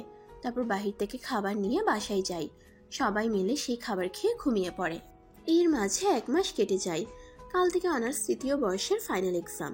জান্নাতুলের দায়িত্ব পড়ছে। তাদের ভার্সিটির পাশে একটা ভার্সিটি আছে, সেই ভার্সিটিতে। আর সেই ভার্সিটিতে তাদের স্টুডেন্টরাও থাকবে। তবে নিজ স্টুডেন্ট যে রুমে থাকবে সেই রুমে তাদের গার্ড হিসেবে রাখা হয় না। এই 1 মাস আশিক অবশ্য জান্নাতুলকে নতুন করে আর জ্বালায়নি। পড়াশোনা নিয়ে ব্যস্ত ছিল সে। এর মাঝে সানজিদ আর জান্নাতুলের ভালো একটা ফ্রেন্ডশিপ তৈরি হয়। সকালে সৈকত, ক্লাসে যাসনি? ও গিয়েছিলাম, বাট 2টা ক্লাস করে চলে আসছি। আজ দোকানে একটু তাড়াতাড়ি যেতে হবে। হাসান ভাইয়ার পরীক্ষা যে 2টা থেকে, তাই আমাকে একটু আগে যেতে বললো। আচ্ছা যা, আমাকে আবার ভার্সিটি যেতে হবে। 1 ঘন্টা আগে জান্নাতুল ভার্সিটিতে যায়। তাদের ভার্সিটির বাংলা স্টুডেন্টরা কোন রুমে পড়ছে সেটা একটু চেক করতে যায়। কয়েকটা রুম নিয়ে সবাইকে বসানো হয়েছে। জান্নাতুল আসতে যাবে, তখন পিছন থেকে আশিক ডাক দেয়। পদ্মফুল। সবাই আশিকের দিকে তাকাই দেখে। আশিক জিভে কামড় দিয়ে আবার পুনরায় বলে, ম্যাম একটু এদিকে আসবেন? কি হয়েছে? কি সমস্যা? এক্সাম হলে কি শুরু করছো? ভালোভাবে এক্সাম দিবা, এদিক ওদিক তাকিয়ে দেখার চেষ্টা করবে না ভুলেও। আচ্ছা ম্যাম, আপনি মাস্ক পরবেন প্লিজ। আপনার দিকে সবাই তাকিয়ে আছে কেমন করে। আমি চাই না আমার ম্যামকে অন্য ছেলেরা এইভাবে দেখুক। পাঞ্জাবিতে তোমাকেও সুন্দর লাগছে, তো আমিও একই কথা বলতে পারি। চুপচাপ ভালোভাবে এক্সাম দিবা। আর স্যার এই ছেলেটার উপর একটু কড়া নজর দিবেন, এদিক ওদিক হলেই খাতা কেড়ে নেবেন। আশিক খা হয়ে যায়। জান্নাতুল যাওয়ার সময় রুমে থাকা শিক্ষককে কড়াভাবে কথাটা বলে যায়। আশিকের প্রাণ পাখি উড়ে যাওয়ার মতো। এমনি স্যাররা যা কড়া গার্ড দেয়, আজ আবার তার প্রাণ প্রিয় পদ্মফুল আরও কড়াভাবে বলে গেল। এক্সামের মাস দিয়ে কেটে যায় সময়। আজ লাস্ট এক্সাম। এই কয়টা এক্সামের জন্য সময় লাগতেছে 1 থেকে 1.5 মাস। ভুলবশত জান্নাতুল আজ আশিক যে রুমে আছে সেই রুমেই গার্ড পড়ছে। আশিকের রুমে সে ছাড়া তাদের ভার্সিটির কোনো স্টুডেন্ট নাই। আজ একা পড়ছে সে। জান্নাতুল অফিসে জানায় সে এই রুমে গার্ড দিবে না, কিন্তু একজন স্টুডেন্ট সেই ভার্সিটি, সেজন্য তারা বলে সমস্যা নাই। জান্নাতুল সবার দিকে তাকিয়ে কিছুটা ঝাঁঝালো কণ্ঠে বলে, এদিক ওদিক কি? চুপচাপ সবাই খাতা ঠিক করো, কিছুক্ষণের মধ্যে তোমাদের প্রশ্ন দেওয়া হবে। আর এখন থেকেই এমন বেয়াদবি শুরু করছো? এক্সাম আমরাও একসময় দিয়ে এসছি, তখন তোমাদের মতো এত বেয়াদব ছিলাম না। সবাই চুপ হয়ে যায়। আশিক মনে মনে তার পদ্মফুলের সাথে কিছুক্ষণ ঝগড়া করে। এভাবে ঝাড়ি মেরে কথা বলার কি আছে? পদ্মফুল যেখানে সেখানে আমি সুখী হব কিভাবে? আজ নিশ্চয়ই কপালে শনি আছে। এক্সাম আমার হবে না ভালো, বুঝতে তার সময় লাগলো না। এসব প্রশ্ন যে তৈরি করে তার সাথে এই পদ্মফুলের বিয়ে দেওয়া উচিত। প্রশ্ন যেমন ভেজাইলা, পদ্মফুল ঠিক তেমন। না নাচি, এসব কি বলি? পদ্মফুল তো শুধু আমার আর কারো না। হুট করে আশিক তাকিয়ে দেখে তার খাতা নেই। মাথা তুলে দেখে জান্নাতুল হাতে খাতা নিয়ে দাঁড়িয়ে আছে। আশিক ভয়ে ঢোক গিলে, তাহলে তার কি আর এক্সাম দেওয়া হবে না? ম্যাম, তোমাকে কতক্ষণ থেকে কিছু বলছি, কথা কানে যায় না? কি বিড়বিড় করছো এতক্ষণ থেকে? তোমার জন্য অন্যের এক্সাম দিতে সমস্যা হচ্ছে। ঠিকভাবে এক্সাম দিবা নাকি খাতা নিয়ে লাল কলমের দাগ ফেলাবো? সরি ম্যাম, আর এমন হবে না। তাও আমার ফিউচার বউয়ের সম্মান নষ্ট করবেন না। আমার বউকে সবাই কথা শোনাবে আর বলবে, কি রে, শেষে তোর জামাই ফেল করা স্টুডেন্ট। এক্সাম হলেও ফাইজলামি, আর একবার এমন দেখলে বের করে দিব রুম থেকে। এক্সাম প্রায় শেষের দিকে। জানাতুল একবার আশিকের দিকে তাকিয়ে দেখে ছেলেটা কিছু একটা নিয়ে গালে হাত দিয়ে ভাবতেছে। জানাতুল ধীর পায়ে আশিকের দিকে আসে, ধীর কণ্ঠে বলে, কোনো সমস্যা? বাট আপনি তো কথা বলতে বারণ করছেন, সেজন্য স্যারকে ডাকতে পারি নাই। আর আপনি এখান থেকে যান ম্যাম, অন্য স্যাররা ভাবে আমি আপনার থেকে শিখে নিচ্ছি। জানাতুল হালকা হেসে সেখান থেকে সরে আসে আর অন্য একজন টিচারকে দিয়ে পাঠায়। আশিক প্রশ্নটা বুঝে নিয়ে লিখতে শুরু করে। যাক, এবার কয়টা মাস শান্তি পাবো, আমাকে আর কেউ জ্বালাবে না।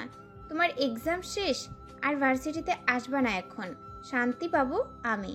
আশিক গাড়ির জন্য ওয়েট করছিল, তখন জান্নাতুল তাকে উদ্দেশ্য করে বলে।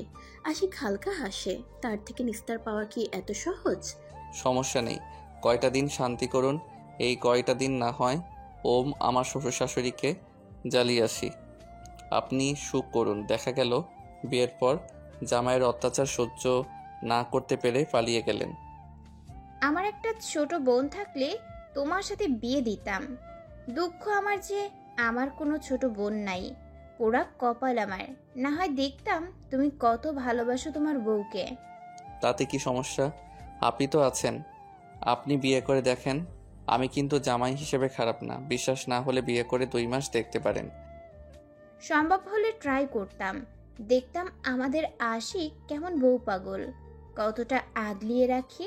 তা তোমার জিএফ এর খবর কি, কতদূর এগুলো? জিএফকে পটাতে পারি নাই, তবে জিএফ এর মা বাবাকে পটাতে লাগছি। দেখি আর বেশি দিন কষ্ট করতে হবে না, কয়দিন পর শ্বশুর শাশুড়ি নিজেই বিয়ের প্রস্তাব দিবে।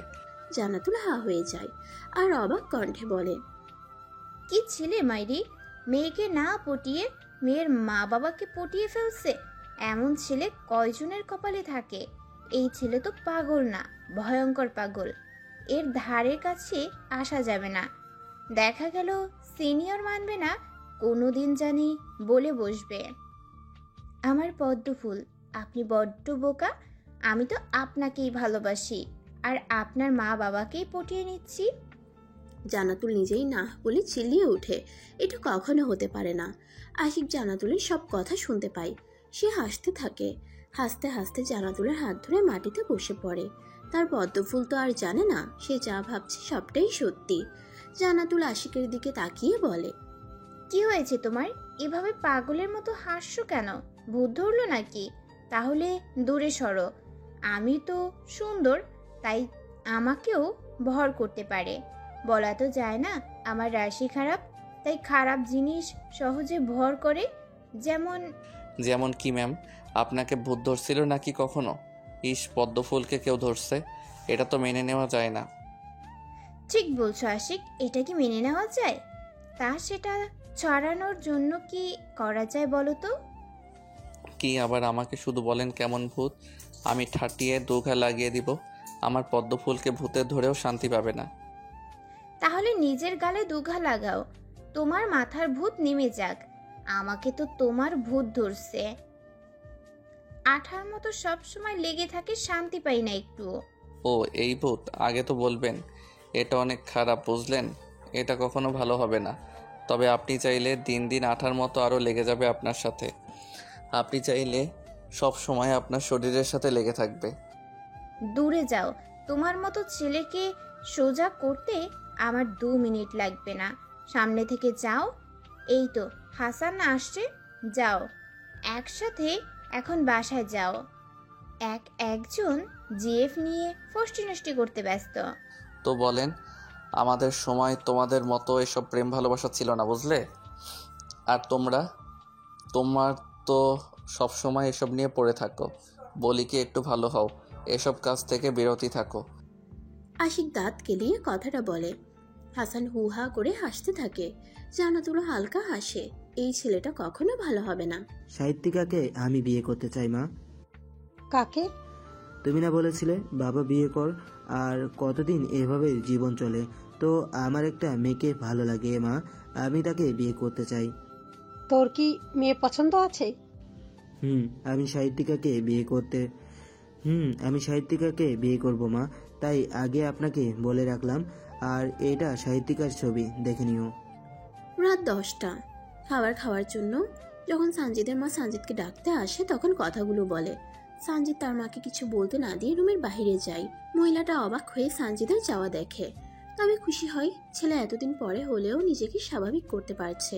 তিনি ছবিটা এক পলক দেখে বলে, মাশাআল্লাহ, আমার ছেলে পছন্দ আছে দেখছি। অবশেষে আল্লাহ আমার ছেলের দিকে মুখ তুলে চেয়েছে। কেটে যায় সেদিনের রাতটা। নতুন সকালের দেখা মিলে নতুন করে আজ থেকে ভার্সিটিতে ক্লাস নিতে হবে। জান্নাতুল নিয়ম মতো ভার্সিটিতে যায়। ক্লাস শেষে সানজিদের কাছে যায়। সানজিদ জান্নাতুলকে দেখে বলে, সাহিত্যিকা, তোমার তো খবর নাই, তা কেমন আছো? অনেক দিন পর দেখা হলো। আমি তো অন্য ভার্সিটিতে গার্ড দিলাম। এই তো ভালোই আছি, তুমি কেমন আছো? আমিও ভালো। তা বিয়ে করবে না নাকি? বিয়ের ব্যাপারে কি ভাবছো? বিয়ের জন্য এত তাড়া নাই, ভাবছি চাকরির 1 বছর কেটে যাক তারপর বিয়ে করব। বয়সের ছাপ তো চোখ মুখে ফুটে উঠতেছে। খাওয়া দাওয়া করো না নাকি? এ না, হ্যাঁ, আগে কত সুন্দর ছিলে, এখন মনে হচ্ছে তোমার বয়স সত্যি 27-28 বছর। আগে তো মনে হতো 23-24 বছর। ও আমি যেমন তেমনি আছি। আমাকে হুট করে কেউ দেখলে ভাববে আমার বয়স কম, কিন্তু একটু ভালোভাবে লক্ষ্য করলে বুঝবে আমার বয়স আছে। তুমি হয়তো এবার আমাকে লক্ষ্য করছো। হতে পারে। আচ্ছা সাহিত্যিকা, তুমি এত সুন্দর কেন? তোমার সৌন্দর্য বর্ণনা করার মতো না।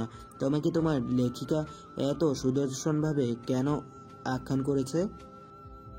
কিসব বলো, আমাকে নিয়ে আবার কে লিখবে যে আমি সেখানে অতিরিক্ত সুন্দর হব? কি যে বলো না, তোমার কথা বলো। বিয়ে শাদী কবে করবা? বয়স কিন্তু তোমার কম না। আমার তো 29 চলে, কিন্তু তোমার তো 30। ছেলেদের বয়স এটাই কিছু না। 35 বছরেও তারা বিয়ে করতে পারে, কিন্তু তুমি? আমার কি? মেয়েদের কিন্তু 20-25 বছরের ভিতর বিয়ে করা উচিত। সেই বয়সটা তাদের জন্য উত্তম। তার থেকে উত্তম যখন তারা প্রথম প্রেমে পড়ে, ঠিক সেই সময় বিয়ে দেওয়া। সেই হিসাবে মেয়েদের 15 বছর ও ছেলেদের 19-20 বছর বয়সে বিয়ে করা উচিত। সঞ্জিত সাহেব, তাহলে আপনি 2 সন্তানের বাবা হতেন, আর আমি তো সেই বয়সে বিয়ে করলে 4 সন্তানের মা হতাম, আর হাসিও না। এইভাবে তোমার মুখের হাসিটা বজায় রেখো সাহিত্যিকা। আপনার এই হাসিটা অনেক মূল্যবান। সাহিত্যিকা, আপনি সত্যি ভাগ্যবান। আপনি যাকে পাবেন, দেখে নিয়েন, আপনাকে সে বড্ড বেশি ভালোবাসবে। তুমিও না কি যে বলো, মাঝে মাঝে আপনি আবার কখনো তুমি করে বলো।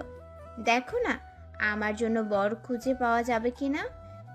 বয়স আমার কম না, এই বয়সের মেয়েদের বিয়ে হয় না বুঝলে। তবে বিয়ে হলেও দেখবা 4 বাচ্চার বাপের সাথে হবে। সব সময় 4 বাচ্চা বলো কেন? 4টা সন্তান নেওয়ার ইচ্ছা আছে নাকি সাহিত্যিকা? সঞ্জিত অবাক কণ্ঠে কথাটা বলে। জান্নাতুলও এবার খেয়াল করে সে সব সময় 4টা সন্তানের কথা বলছে। কিন্তু কেন? 1 বাচ্চার বা 2 বাচ্চার বাপও হতে পারে। তাছাড়া আজকালকে 4টা সন্তান নেয়, কেউ তো একটা নিয়ে আর নেয় না। জান্নাতুল মুখটা ইনোসেন্ট বানিয়ে বলে, জানি না, মনে হয় 4 বাচ্চার মা হব আমি। কেমন জানি 4 বাচ্চার মুখ আসে সব সময়। বুঝি না এমন হয় কেন। যাই হোক, বললে না যে কবে বিয়ে করছো? যখন বিয়ের কথা উঠবে তখন সবার আগে তুমি জানবে সাহিত্যিকা। আজ তাহলে বাসায় যাও, সাবধানে থাকবে সাহিত্যিকা। যাক, কারো কাছে তো স্পেশাল হলাম, একটু ভাব নিতে হয় কি বলো? তোমার বিয়ের কথাটা আমি আগে জানবো সঞ্জিত সাহেব। আপনার সাহেবা না জানি হিংসে করে আমাকে, কারণ তার আগে তার বিয়ের খোঁজ আমি জানি। তুমি কবে বিয়ে করছো সাহিত্যিকা? এই তো যেদিন আমার বিয়ের ফুল ফুটবে। আমার না বড্ড হিংসে হয় জানো। আমার খুব ইচ্ছে ছিল বিয়ে করব, সুন্দর একটা সংসার হবে, আমার একটা বাচ্চা হবে, আমি আমার সন্তান আর আমার আমার হাজবেন্ড মিলে অনেক ঘুরবো। কিন্তু সেই ভাগ্য আমার হয়নি, টাকার কাছে হেরে গেলাম। তোমার বিয়ে করার খুব ইচ্ছে নাকি? তো বিয়ে করো নাই কেন এতদিন? হ্যাঁ, আমার খুব ইচ্ছে ছিল ইন্টার শেষ করেই বিয়ে করব, যাতে আমার প্রথম ভালোবাসা আমার জামাই হয়। দ্বিতীয়বার কাউকে ভালোবাসতে পারবো না সেই জন্য। তবে বিয়ে হতো, ঠিকই হতো, কিন্তু তার পরিবার আমাকে গ্রহণ করে নাই। আমার টাকা ছিল না। ভালোবাসতে কাউকে? কি মনে হয় তোমার আমার বয়স কত জানো? 29 চলে। তো এই বয়সে কাউকে ভালো না বেসে থাকা যায়? ভালোবাসতাম কি? এখনো তাকে ভালোবাসি। আমার প্রথম ভালোবাসা সে। ভালোবাসা তো তার থেকেই শেখা আমার। আচ্ছা, তো তোমার কি বিয়ে করার ইচ্ছে নেই তাহলে? কারণ ভালো তো এখনো বাসো তাহলে। সে তো বিয়ে করছে, সংসার করছে, একটা সন্তানের বাবাও হইছে। আমি তোমার কথা বলছি। ইচ্ছে ছিল খুব, বিয়ে করার ইচ্ছে আমার অনেক। সেজন্য তো ইন্টার শেষে নিজেই নিজের বিয়ের কথা বলছিলাম। যত ছেলেপক্ষ আসছে সবার কাছে টাকার জন্য হেরে গেছিলাম। নিম্নবিত্ত ছেলেটাও সর্বনিম্ন 2 লক্ষ টাকা চায়, কিন্তু সেটাও আমাদের কাছে ছিল না তখন। এখন কি বিয়ে করবে না? জান্নাতুল হালকা হাসলো। ছেলেটা তার থেকে বিয়ে করবে কিনা সেটার উত্তর শোনার জন্য মরিয়া হয়ে উঠছে। জান্নাতুল মুচকি হেসে দেয় আর কিছুটা আফসোসের সুরে বলে, সব ইচ্ছা কি আর পূর্ণতা পায়?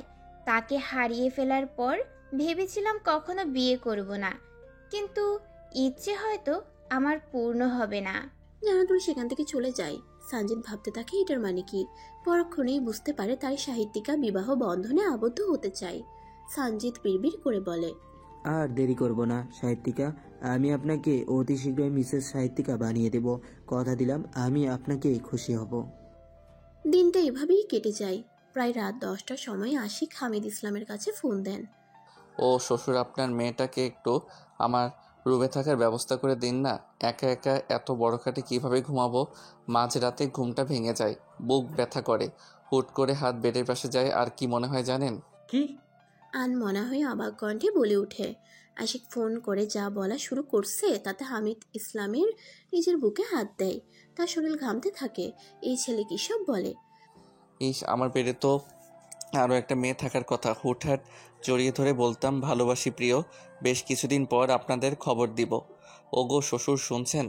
আপনি নানু হতে চলছেন, আপনার জামাই বাবা হবে। শ্বশুর শুনছেন? আপনার মেয়ে বড় হয়ে গেছে।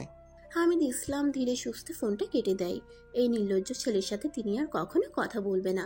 উনি মেঝের রং তুলে নাকে দেয় আর বলে, আমার ঘোর অন্যায় হয়েছে। এই যে নাকে রং দিয়েছি, আর কখনো এই বেয়াদব ছেলের সাথে কথা বলবো না।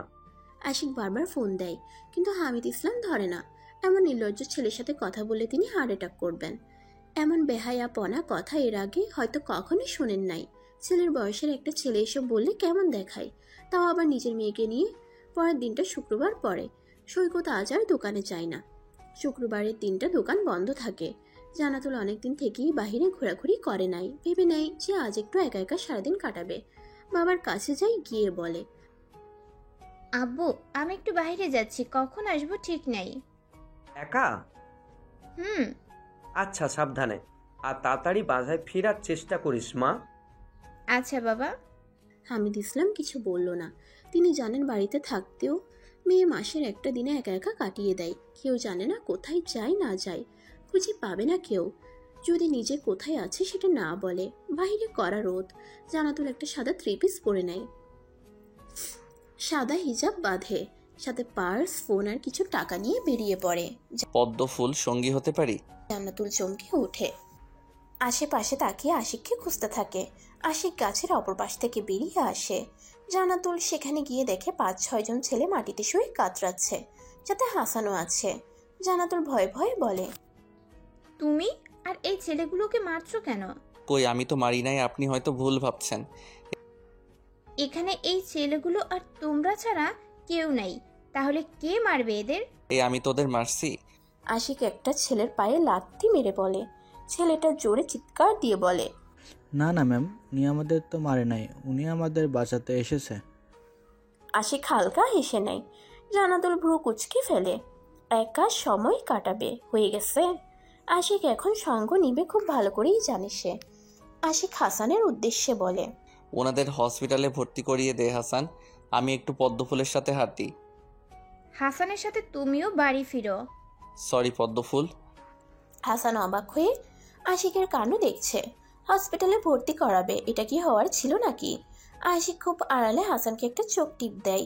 হাসান ঠোঁট প্রসারিত করে হেসে সবাইকে নিয়ে চলে যায়। জানাতুলের সাথে আশিক হাঁটতে থাকে। হাঁটতে হাঁটতে আশিক বলে, পদ্মফুল যদি বলি ভালোবাসি, তাহলে বলবো বেয়াদবি বাদ দাও। আপনি কি জানেন আমি আপনার প্রতি দুর্বল? আশিক, তুমি আসতে পারো। আমি আজকের দিনটা একা কাটাতে চাই। আমি আপনাকে ভালোবাসি পদ্মফুল। জানাতুল বিরক্ত নিয়ে জোরে জোরে হাঁটতে থাকে। আশিক পিছে পড়ে থাকে। নাম না জানা বিভিন্ন ফুল কিনে আড়াল থেকে জানাতুলের বেশ কিছু ছবি তুলে ফুলগুলো নিয়ে জানাতুলের সামনে গিয়ে দাঁড়ায়।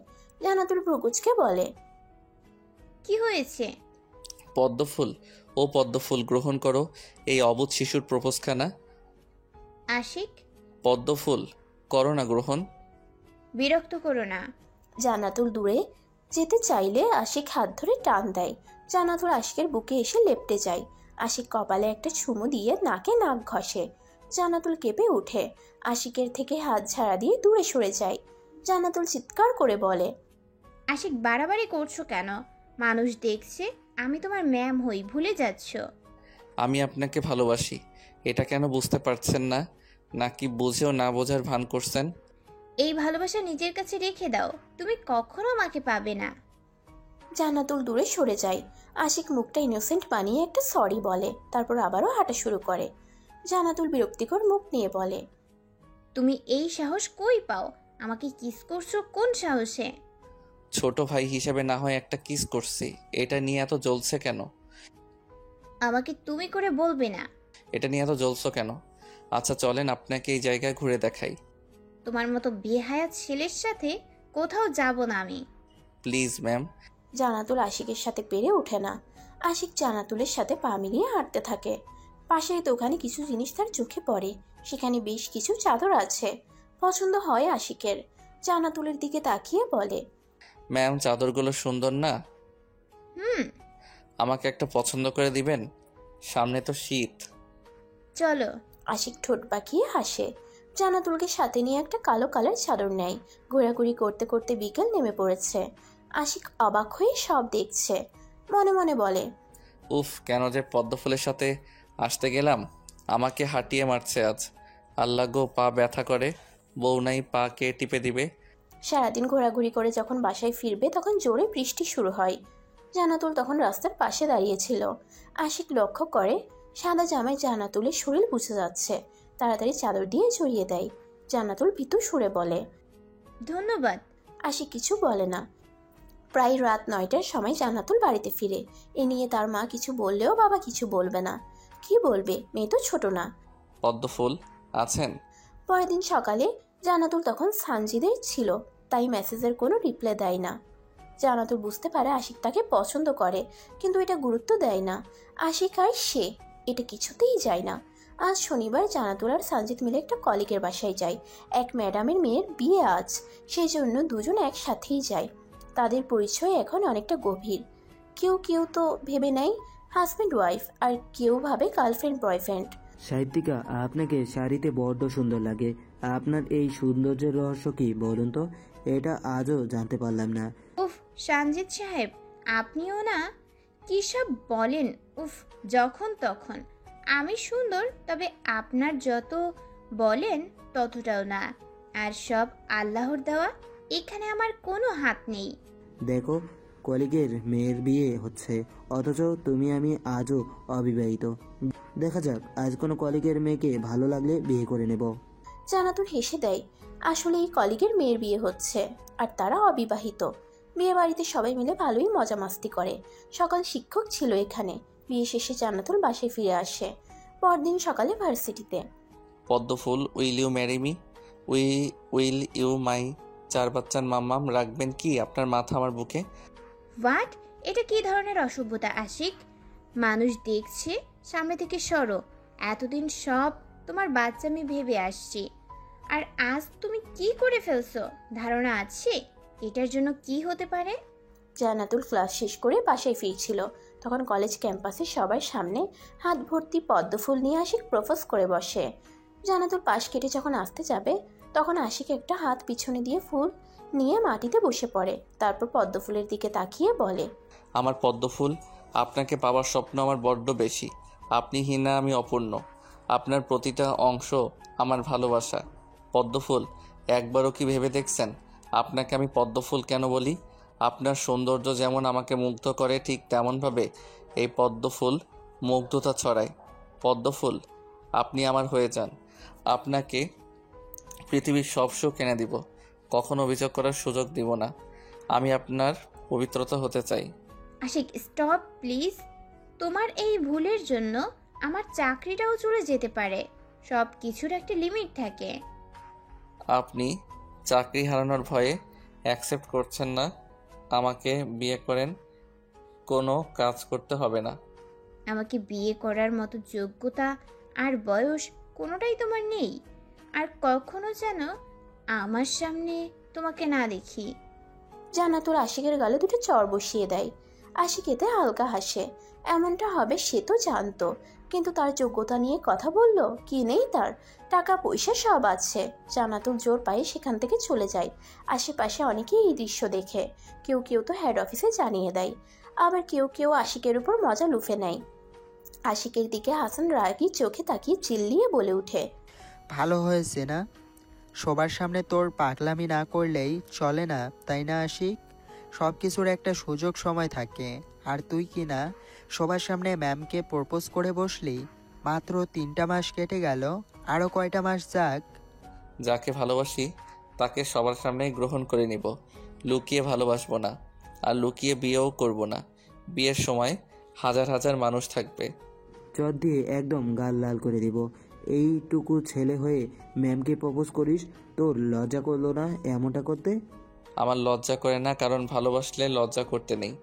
বুক ফুলিয়ে ভালোবাসি বলা শিখতে হয়। আর ভাইয়া, তুই ভুলেও আমার পদ্মফুলের দিকে নজর দিবি না। হাসান, তোর ভাইকে বলে দিবি পদ্মফুল শুধু আমার। আশিক বড় বড় পা ফেলে ক্যাম্পাস থেকে বেরিয়ে যায়। পিছনে ফেলে যায় হাহাকার। সঞ্জিত মাথার চুল খামছে ধরে। সে কি তবে আবারও ভালোবাসা হারিয়ে ফেলবে? ঠিক করে নেই, আজই সাহিত্যিকার বাসায় বিয়ের প্রস্তাব পাঠাবে। সাহিত্যিকা বিয়ে করবেন আমাকে? ভালোবাসেন আমাকে? জান্নাতুল এমনই থেকে বিরক্ত হয়ে আছে। আজ ভার্সিটিতে শিক্ষকরা কথা শুনাইছে অনেক, তার উপর সঞ্জিত বিয়ের প্রপোজাল দিয়ে বসে। তাই রেগেই মেসেজটা করে। সঞ্জিত ভাবে যদি রাজি না হয় তাহলে তো সে নিজেই কষ্ট পাবে, আর ভালোবাসি বলে রিজেক্ট হলে ফ্রেন্ডশিপও নষ্ট হবে। তাই বলে, ভালোবাসি না, তবে হ্যাঁ ভালো লাগে তোমাকে সাহিত্যিকা। ভালো লাগা থেকে একসময় ভালোবাসা তৈরি হবে, তাই আমি তোমাকে বিয়ে করতে চাই। তুমি যদি রাজি থাকো তাহলে মা বাবাকে তোমার বাসায় পাঠাবো। সরি সঞ্জিত সাহেব, ভেবে দেখতাম, কিন্তু আশিক যেখানে আছে সেই বাড়িতে আমি যেতে পারবো না। আমাকে দেখলে একটুর জন্য হলেও আশিক কষ্ট পাবে। আশিক কষ্ট পেলেও না পেলেও এটা নিয়ে তুমি ভাবছো কেন? আর তুমি চাইলে আমি তোমাকে নিয়ে আলাদা থাকবো। আমার বিয়ে ঠিক হয়েছে সঞ্জিত সাহেব। আমি আজ দেশের বাড়ি ফিরছি রাতের গাড়িতে। সমস্যা নেই, বাসায় গিয়ে আপনাদের ইনভাইট করব। ভালো থাকবেন। জান্নাতুল আর কোনো মেসেজে রিপ্লাই করে না। ব্যাগপত্র গুছিয়ে নেয়, ঠিক করে এখানে থাকবে না। কয়টা দিন নিজ জন্মস্থান থেকে ঘুরে আসবে। তাছাড়া গ্রামের বাড়িতে ছেলে দেখা শুরু করছে, তাই যেতে হবে তাকে। একসাথে দুটোই হবে, সেজন্য রেডি হয়ে নেয়। জান্নাতুল সৈকতকেও সাথে নেয়। আশিকের দোকানে আর কাজ করতে দিবে না সে। আপু, সামান্য এটা কারণে তুই আমাকে জবটা করতে দিবি না? এটা সামান্য হতে পারে, সেটা তোর কাছে। আমার কাছে এটা অনেক বড় বিষয়, বুঝলি? সো একটা কথা না, অনার্স শেষ কর, তারপর ভালো কিছু করতে পারবি। এখানে যা দিচ্ছিল তা দিয়ে আমার চলতে সুবিধা হতো না? তাছাড়া আশিক ভাইয়া তোকে সত্যি ভালোবাসে। তুই হুট করে অন্য কাউকে বিয়ে করার সিদ্ধান্ত নিতে পারিস না। চুপচাপ রেডি হ, আব্বু আম্মু রেডি হয়েছে, আমাদের জন্য ওয়েট করছে। আপু প্লিজ। আমি বেশি কথা বলতে চাই না। আমার চাকরির 3 মাস হচ্ছে মাত্র।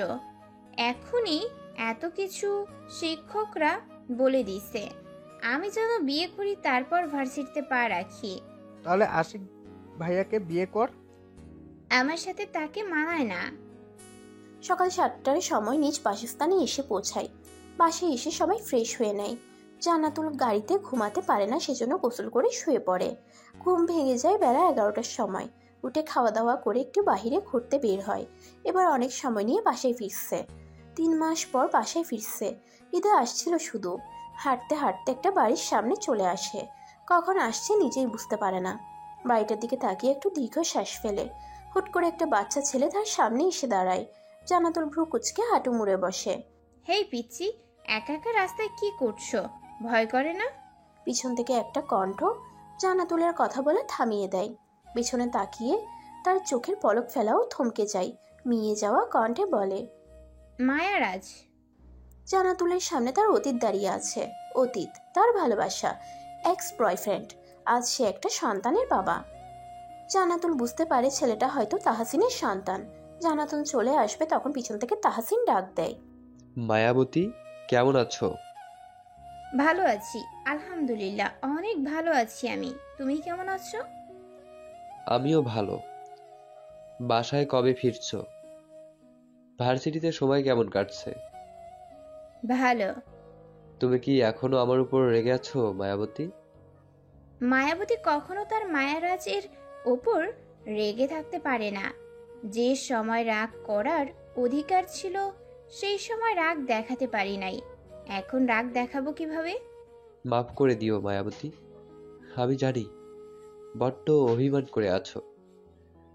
হয়তো এতটা খারাপ লাগতো না তোমার, যতটা লাগছে যখন শুনেছো আমি আমার এক্স জিএফকে বিয়ে করেছি। না তো, তুমি সুখী আছো মানেই আমি সুখী। ভালোবাসা তো সেটাই, তাই না? তুমি তো বলেছিলে যাকে ভালোবাসি তাকে ভালো থাকতে দেওয়া উচিত। সে ভালো আছে মানেই আমি ভালো। জান্নাতুল আর কিছু না বলে উল্টো দিকে হাঁটা দেয়। পিছনে তাহসিন একটা দীর্ঘশ্বাস ফেলায়। তখন যদি মা সুইসাইডের ভয় না দেখাইতো তাহলে আজ হয়তো তার মায়াবতী কষ্ট পেত না। পিছন থেকে তাহসিনের ওয়াইফ সবটাই দেখে, কিছু বলে না, তবে ভেবে নেয় তাহসিনের মায়াবতীকে সব সত্যি জানাতে হবে। মায়ারাজ, হ্যাঁ মায়াবতী, বলুন। আপনি আমার দিকে এইভাবে তাকিয়ে আছেন কেন? আপনাকে দেখার তৃষ্ণা যে আমার মিটে না মায়াবতী। আপনি এইভাবে তাকিয়ে থাকবেন না মায়ারাজ। কেন মায়াবতী? আমার লজ্জা করে খুব। আপনার লজ্জা মাখা মুখখানি আমার বড্ড ভালো লাগে মায়াবতী। এভাবে আর দেখবেন না, আপনার কলঙ্ক লেগে যাবে আমার গায়ে। লাগুক না, আমি যে আপনাকে আমার কলঙ্কের ভাগীদার করতে চাই। আপনিও না? সৈকতের ডাকে জান্নাতুলের ধ্যান ভাঙে। একটা সময় যখন জান্নাতুল নদীর ধারে বসেছিল তখন তাহসিন তার দিকে এক ধ্যানে তাকিয়েছিল। সেই সময় তাদের যে কথাগুলো হয় সেটাই সে এতক্ষণ ভাবছিল। সৈকত জান্নাতুলের হাতে একটা চিরকুট দেয়। জান্নাতুল ভ্রুকুচকে চিরকুট খুলে পড়তে লাগে, মায়াবতী, আমার তাহসিনের মায়াবতী, আমাকে মাফ করে দিও। তোমার ভালোবাসা আমি চিনে নিতে চাইনি। আমার শাশুড়ি তাহসিনের মা আমার মামির মতো। একটা সময় আমাদের সম্পর্ক নষ্ট হওয়ার পিছনে আমারই দোষ ছিল। অতিরিক্ত কেয়ারিং আমার পছন্দ ছিল না, কিন্তু তাহসিন সব সময় একটু বেশি বেশি সেটাই করত। তাই তাকে ছেড়ে যেতে বাধ্য হই আমি। তবে তোমাদের সম্পর্ক যখন তৈরি হলো তখন দূর থেকে দেখে হিংসে হতো আমার, কিন্তু আমি চাইতাম তাহসিন ভালো থাকুক, তাই কিছু বলতাম না। হুট করে মামিমা আমার আর তাহসিনের বিয়ে ঠিক করে। তাহসিন রাজি না হওয়ায় মামিমা ওকে সুইসাইডের ভয় দেখায়। জানোই তো তাহসিনের বাবা নেই, সেজন্য মায়ের জন্য বড্ড ভয় পায় ছেলেটা। তবে তাহসিন ভাবছিল শুধু ব্ল্যাকমেল করেছে আর কিছুই না, তাই তোমাকে পালিয়ে বিয়ে করবে বলে ভেবে নেয়। কিন্তু পরে মামিমা সত্যি আত্মহত্যা করতে চায়, সেজন্য তাহসিন এক প্রকার জোর করেই আমাকে বিয়ে করে। তুমি তাহসিনকে ভুল বুঝো না, আর তোমার ভার্সিটিতে জবটাও তাহসিন নিয়ে দেয়। আশা করি তুমি আমার তাহসিনের সামনে আসবে না আর। তাহসিন তোমাকে দেখলে দুর্বল হয়ে পড়ে। ইতি, তাহসিনের ওয়াইফ। মানুষটাকে কখনো আমি ভুল বুঝি নাই, কিন্তু যে মানুষটার প্রতি আমার অভিমান ছিল আজ সেই অভিমান কেটে গেল আমার। মায়েরাজ, তোমাকে তো কখনো ঘৃণা করিনি আমি। ভালোবাসার মানুষকে কখনো ঘৃণা করা যায় না। জান্নাতুল চিঠি পড়ে বিছানায় গায়ে দিয়ে দেয়। বিকেল হয়ে আসছে, ছেলেপক্ষ দেখতে আসবে কিছুক্ষণের মধ্যে, তাই উঠে শাড়ি পরে রেডি হয়ে নেয়। এই বয়সে তার রং ঢঙের মতো সাজতে ইচ্ছে করছে না। কিন্তু কি করার, বিয়ে তো সে করবে, নিজ ইচ্ছেতে বিয়ে করবে। ভালো থাকতে হলে বিয়ে করতে হবে। বাহির থেকে ডাক পড়লে জান্নাতুল বাহিরে যায়, পাত্রপক্ষের সামনে বসে। ছেলের বয়স ৩৫ বছর, একজন সফল বিজনেসম্যান। কোনো টাকা পয়সা তারা নিবে না। জান্নাতুল অবাক হয়, ছেলেটা দেখতে শুনতে সব দিক দিয়েই ভালো। এত ভালো সম্বন্ধ হয়তো সে আশা করে নাই। মা বাবাকে জানিয়ে দেয় ছেলে পছন্দ হয়েছে তার। বিয়ের ডেট ঠিক করা হয় আজ থেকে ঠিক ৮ দিন পর। ১৫ দিনের ছুটিতে আছে সে। জান্নাতুল ফোনটা নিয়ে ছাদে যায়, ফোন দেয় সাজিদের কাছে। কেমন আছো সঞ্জিত সাহেব? এই তো আছি। তুমি কই আছো? আজ ভার্সিটিতে আসোনি কেন? আমি দেশের বাড়ি আছি। একটা গুড নিউজ আছে। কি? অক্টোবরের ২০ তারিখে আমার বিয়ে। কি? সঞ্জিত কথাটা জোরেই বলে। তার সাহিত্যিকার বিয়ে, সে এটা কখনোই মানতে পারবে না। কিছুটা ভীতু স্বরে বলে, সাহিত্যিকা, তোমার বাবার নাম্বারটা দিবা? কেন বলো তো? দাও না, ভয় পাচ্ছ নাকি? না, ভয় পাবো কেন? মেসেজ দিয়ে দিব, সমস্যা নেই। কি করছো? ভাবছি। কি ভাবছো? কিছু না, বিয়েটা না করলে হয় না? না সঞ্জিত সাহেব, এটা দরকার। একা একা জীবন চলে না, একজনের সঙ্গ দরকার পড়বে জীবনে। আমার কোনো বন্ধু বান্ধব নাই। রাখি, পরে কথা বলবো। সঞ্জিত ফোন রেখে দিলে জান্নাতুল বাবার নাম্বার দিয়ে রাখে। বুঝতে পারছে না নাম্বার কি করবে, কিন্তু এটা নিয়ে বেশিক্ষণ ভাবে না। সন্ধ্যা লেগে আসছে। নিচে গিয়ে সবার সামনে আড্ডায় বসে। আসসালামু আলাইকুম শ্বশুর মশাই। কে? আশিক? বাহ, চিনতে পারছেন তাহলে? হামিদ ইসলাম সবার কাছ থেকে সরে যায়। চিন্তা করে ছেলেটা আবার কি বলবে, পিছু ছাড়বে না নাকি। তিনি কিছুটা ঝাঁঝালো কণ্ঠে বলে, ফোন করছো কেন? আমি ফোন না করলে কে ফোন করবে? এটা বলেন, আপনি নাকি আমার পদ্মফুলের বিয়ে দিতে চাচ্ছেন? হ্যাঁ, দিব না কেন? বয়স হয়েছে তো। কিন্তু তোমাকে কে বললো? সব খবর আমার কাছে আছে, যা বলার জন্য ফোন করলাম। আমি আপনার মেয়েকে ভালোবাসি, পদ্মফুলকে আমি বিয়ে করতে চাই। এটা অসম্ভব। তোমার মতো বাচ্চা ছেলের সাথে আমি মেয়ের বিয়ে দিব না। ভালোবাসার কি মূল্য নাই আপনার কাছে? না, নেই। আমার মেয়ে ভালোবাসতো একজনকে, ধোকা খাইছি। সেজন্য আশা করি তুমি আর ওকে বিরক্ত করবে না। প্রথম দিন আপনি ভালো ব্যবহার করছিলেন। কাউকে বোঝাতে হলে ভালো ব্যবহার করতে হয়। আমাকে আর ফোন করবে না। পদ্মফুল আমার না হলে আর কারো হবে না। দেখা যাক। আশিক রাগ নিয়ে ফোনটা কাটে। তার কাছে সব বিরক্ত লাগছে। এত ভালোবাসা এক নিমিষেই শেষ হতে দিবে সে? কিন্তু কি করবে? পদ্মফুল যে তাকে ভালোবাসে না। মামনি, আমি আর সহ্য করতে পারছি না। রুম থেকে কান্নার শব্দ বাহিরে ভেসে আসে। আশিকের মা ছেলে রুম থেকে কান্নার আওয়াজ পেয়ে তাড়াতাড়ি রুমে যায়। ছেলে মেঝেতে বসে মাথা চেপে কান্না করছে। আশিকের মায়ের বুকে চিনচিনে ব্যথা হয়। ছেলের কি হলো? আব্বু, কি হয়েছে তোর? মামনি। আশিক ঠোঁট মুড়িয়ে মায়ের বুকে পড়ে, শক্ত করে জড়িয়ে কাঁদতে কাঁদতে বলে, মামনি, আমি আমার পদ্মফুলকেই চাই, ওকে ছাড়া আমি বাঁচবো না। মামনি। কি হয়েছে বাবা? কে এই পদ্মফুল, বলবি তো? আমি ওনাকে খুব ভালোবাসি মামনি, ওনাকে আমার কাছে এনে দাও প্লিজ। ওনাকে ছাড়া আমি মরে যাব মামনি। আমাকে বল মেয়েটাকে, আমি কথা বলবো তার পরিবারের সাথে। উনি আমার শিক্ষক মামনি। আশিকের চোখের পানি মুছে দেয় তার মা। মাথায় হাত বুলিয়ে দিতে থাকে। এই কয়েক মিনিটে চোখ মুখ কালো হয়ে গেছে। সবাই রুমে চলে আসছে। বুঝতে পারে প্রেম বিশেজ্ঞ অসুখ। আশিক তার মামুনিকে বলে, মামনি এনে দাও প্লিজ, আমি পদ্মফুলকে চাই। ওনাকে আমি অনেক ভালোবাসি মামনি, ওনার জন্য তো আমার এত পরিবর্তন। আমাকে সব খুলে বল। আশিক সব খুলে বলে। আশিকের মা বাবা থ মেরে বসে থাকে। তাদের ছেলে এমন একজনকে ভালোবাসে, এটা তো সম্ভব না। তারা মানলেও মেয়ের পরিবার মানবে না। হ্যাঁ, পদ্মফুলকে এনে দাও দয়া করে। আশিক মায়ের পা ধরে কাঁদো কাঁদো মুখ করে বলে। উনি অবাক হয়ে যায়। একটা মেয়ের জন্য তার ছেলে পা ধরতেও দ্বিধাবোধ করছে না। আশিকের বাবা তার ছেলের কাছে আসে, বুকের সাথে জড়িয়ে নিয়ে বলে, জান্নাতুলের বাবার নাম্বার আছে কি তোর কাছে? হ্যাঁ আব্বু, আছে। আমাকে দে। উনি নাম্বার নিয়ে সবাইকে রুম থেকে যেতে বলে। তিনি নিজেও নিজের রুমে যায়। আশিকের মা আশিকের পাশে থাকে। ছেলে যা শুরু করছে এখন ওনার ভয় হচ্ছে। ছেলে উল্টা পাল্টা কিছু করে না বসে। আমি সাহিত্যিকাকে কখনো আশিকের হাতে দেব না। দরকার হলে আশিককে শেষ করব আমি। আমি আর এই ভালোবাসা হারাতে পারবো না। সঞ্জিত নিজের রুমে গিয়ে কিছুটা আওয়াজ করে কথাটা বলে। সঞ্জিতের মা মাথায় হাত দিয়ে বসে আছে। এ কি হচ্ছে ওনার সাথে? ছেলে নিজেকে সুস্থ দাবি করছে, কিন্তু এই মেয়ের জন্য তো আবার অসুস্থ হয়ে পড়বে। প্রথমবার প্রেমে পড়ে 1 বছর মেন্টাল হসপিটালে ছিল। তার প্রথম প্রেমিকা মারা যায় ক্যান্সারে।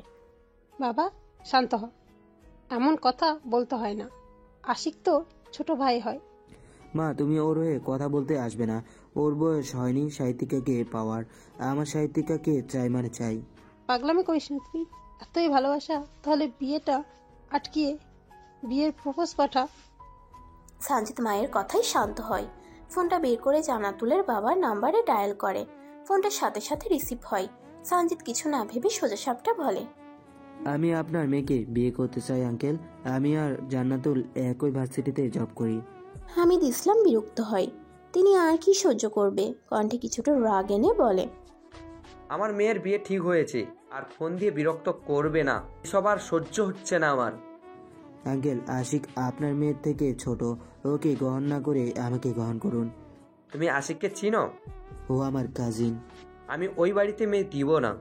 হামিদ ইসলাম রেগে ফোনটা কেটে দেয়। সানজিদ চিল্লাইয়ে উঠে, নিজেকে পাগল মনে হচ্ছে তার। অন্যদিকে আশিকের বাবা অনেক ভেবে চিন্তে সিদ্ধান্ত নেয়। ছেলের কষ্ট সহ্য করতে পারছেন না তিনি। ফোন দেয় হামিদ ইসলামকে। আপনি আবার কেন বলছেন? আপনি কি রেগে আছেন ভাই সাহেব? কিছু কি বলবেন? আমি আশিকের বাবা। বলেন, আপনি আবার কি বলবেন? আর কি সহ্য করতে হবে আমাকে? আমার ছেলের জন্য আপনার মেয়েকে চাই আমি। আশিক আপনার মেয়েকে ভালোবাসে। এই ভালোবাসা কখনো হয় না। আমার ছেলেটা পাগলের মতো করছে। প্লিজ ভাই, আপনার মেয়ে আমাদের কাছে সুখী থাকবে। লজ্জা করে না আপনাদের? এইটুকু ছেলের সাথে মেয়ের বিয়ে দিব নাকি? আমার ছেলেটা বাঁচবে না ভাই। মরতে দেন। এমন ছেলে জন্ম না দেওয়াই ভালো। হামিদ আর কিছু বলে না, ফোনটা কেটে দেয়। তিনি বিরক্ত। এত ঝামেলা সহ্য করবে কিভাবে? সবাই হুমকি দেওয়া শুরু করছে। আশিকের বাবা আশিককে সব খুলে বলে। আশিক মিনমিনে সুরে বলে, আমার পদ্মফুলকে চাই বাবা, আমাকে এনে দাও। ওনাকে ছাড়া আমি অসহায়। ভালোবাসার আগে আমাকে বলেছিস, এখন আমাদের দরকার হচ্ছে, তাই না? আমি মরে গেলে তোমার খুশি, তাই না? হ্যাঁ, মরে যা। তোর মতো ছেলে না থাকা ভালো। মেয়ের বাপ আমাকে অপমান করেছে। আশিক হালকা হাসলো। তার তো মরে যেতে ইচ্ছে করছে। কেন ভুলে কাউকে ভালোবাসলো? সে তো নিজের কাছে ওয়াদা করছে পদ্মফুলকে ছাড়া আর কাউকেই বিয়ে করবে না। সবাই রুম থেকে গেলে আশিক উজু করে নামাজ পড়তে বসে। নফল নামাজ পড়ে হাওমাও করে কেঁদে ওঠে। সে কি পদ্মফুলকে পাবে না? এক সময় নামাজের বিছানায় জ্ঞান হারিয়ে পড়ে থাকে। আপু, হবু দুলাভাই নাকি হার্ট অ্যাটাক করে মারা গিয়েছে। জান্নাতুল সহ সবার খাওয়া থেমে দেয়। আর 4 দিন পর ওর বিয়ে। এর মাঝে 4 দিন কেটে গেছে। হঠাৎ সৈকতের কথাই সবাই চমকে ওঠে। হামিদ ইসলাম কাঁপা কাঁপা কণ্ঠে বলে, কি বললি? ওদের বাড়ি থেকে ফোন করেছিল, আব্বু হবু দুলাভাই মারা গেছে। সবাই রেডি হও, দেখতে যাব। জান্নাতুল জোরে জোরে নিঃশ্বাস ফেলে। তার সাথে এসব কি হচ্ছে? অপরদিকে আশিক শুয়ে শুয়ে ভাবছে বিয়ের দিন কিভাবে সে তার পদ্মফুলকে কিডন্যাপ করবে। পদ্মফুলকে সে অন্য কারো হতে দিবে না। তার ভাবনার মাঝে হাসান হন্তদন্ত হয়ে রুমে প্রবেশ করে। তারপর চিল্লিয়ে বলে, দোস্ত, ওই বেটাই তো মরছে। কোন বেটা? আশিক প্রকুচকে বলে। হাসান গিঞ্জি কলার নাচিয়ে বলে, আরে বেটা, তোর পদ্মফুলের সাথে যার বিয়ের কথা ছিল ওই বেটা নাকি হার্ট অ্যাটাক করছে। যাক, রাস্তা ক্লিয়ার। এখন নিশ্চয় বিয়ে হবে না, ঢাকায় ফিরে আসবে। তুই এই সুযোগে ম্যামকে ইমপ্রেস করার চেষ্টা কর। সত্যি? হ বস। আশিক বিছানা ছেড়ে উঠে পড়ে। হাসানের হাত ধরে ঘুরতে থাকে। এক পর্যায়ে বক্স চালু করে দুজনে মিলে নাচতে থাকে। বেশ কিছুক্ষণ পর হাসান বলে, দোস্ত, মানুষ মারা গেছে আর আমরা নাচছি, এটা পাপ। থাম ভাই, আল্লাহ গুনাহ দিবে। উফ, কি যে আনন্দ লাগছে। হয়েছে নে। বাহির থেকে আশিকের বাবা সবটা খেয়াল করে। ছেলে কতটা ভালোবাসে তার প্রমাণ তিনি পায়। মনে মনে ভাবে পরিবেশ ঠান্ডা হলে আবারও বিয়ের প্রস্তাব পাঠাবেন তিনি। কেটে যায় আরও 2টা দিন। জান্নাতুল পরিবার সহ ঢাকায় ফিরে আসছে। পরের দিন থেকে ভার্সিটিতে যাওয়া শুরু করে। ভার্সিটি থেকে যখন আসবে ঠিক সেই সময় সে দেখতে পায় কয়েকজন পুলিশ সানজিদের সাথে কথা কাটাকাটি করছে। জান্নাতুল ধীর পায়ে সেখানে যায়। সানজিদ জান্নাতুলকে দেখে এগিয়ে আসে, হাত ধরে বলে, সাহিত্যিকা, চলো আমরা পালিয়ে যাই। পুলিশ জেনে গেছে আমি তোমার হবু জামাইকে খুন করেছি। চলো না, আমি তো তোমাকে পাওয়ার জন্য সব করেছি। তুমি কি আমার হবে না? মানে?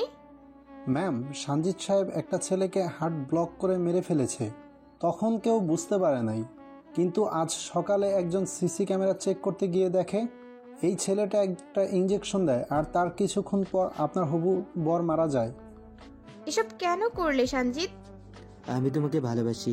জান্নাতুল সানজিতের গালে দুটো চড় বসিয়ে দেয়। নিউজটা ভাইরাল হতে সময় লাগে না। সানজিতকে যখন পুলিশ নিয়ে যাবে তখন সানজিত পুলিশের হাত থেকে একটা বন্দুক ছিনিয়ে নেয়। তারপর দৌড়ে জান্নাতুলের কাছে আসে, ওর মাথায় বন্দুক তাক করে। আশিক খবর পেয়ে সাথে সাথে ভার্সিটিতে আসে। ঘটনা এত তাড়াতাড়ি ঘটে যায় তা বুঝতে সময় লাগে সবার। সানজিত চিৎকার দিয়ে বলে, সাহিত্যিকা আমার না হলে আর কারো হবে না, ওকে সাথে নিয়ে আমি মরবো। সঞ্জিত আমাকে ছেড়ে দাও। সানজিদের হাতে বন্দুক আছে দেখে পুলিশ কিছু করতে পারে না। আশিক দৌড়ে যখন জান্নাতুলের কাছে আসবে তখন সানজিদ একটা গুলি ছুড়ে দেয়। গুলিটা সোজা আশিকের মাথায় গিয়ে লাগে। পুলিশ উপায় না পেয়ে সানজিদকে সেখানেই মেরে ফেলে। জান্নাতুল থ মেরে যায়। কি হয়ে গেল এই সময়ের মধ্যে? আশিক জ্ঞান হারানোর আগে বলে, পদ্মফুল আমার হবেন, কথা দেন, না হলে মরেও শান্তি পাবো না। কয়েকজন পুলিশ মিলে আশিককে হসপিটালে নিয়ে যায়। কেটে যায় কয়েক ঘন্টা। আশিক এখন কোমায় আছে। কই থেকে কি হলো সেটা ভাবতেই জান্নাতুলের মাথা খুঁড়িয়ে উঠছে। এখন সে হসপিটালে পড়ে আছে, নড়ার শক্তি নেই শরীরে। হাসান এসে বলে, ম্যাম আপনি বাসায় যান, সেই দুপুরে আসছেন, তখন থেকে কিছু মুখে দেন নাই। এখানে থেকে কি করবেন? আশিক তো এখন কমায় গেছে। আপনার ভালো হয়েছে তাই না ম্যাম? আপনাকে আর কেউ চালাবে না। আমি এটা চাইনি হাসান। এখন কান্না করে লাভ নাই। আপনার বাসায় সবাই হয়তো চিন্তা করছে। বাসায় যান। আমার উপর তোমার খুব রাগ তাই না? আমার জন্য তোমার ভাইয়া।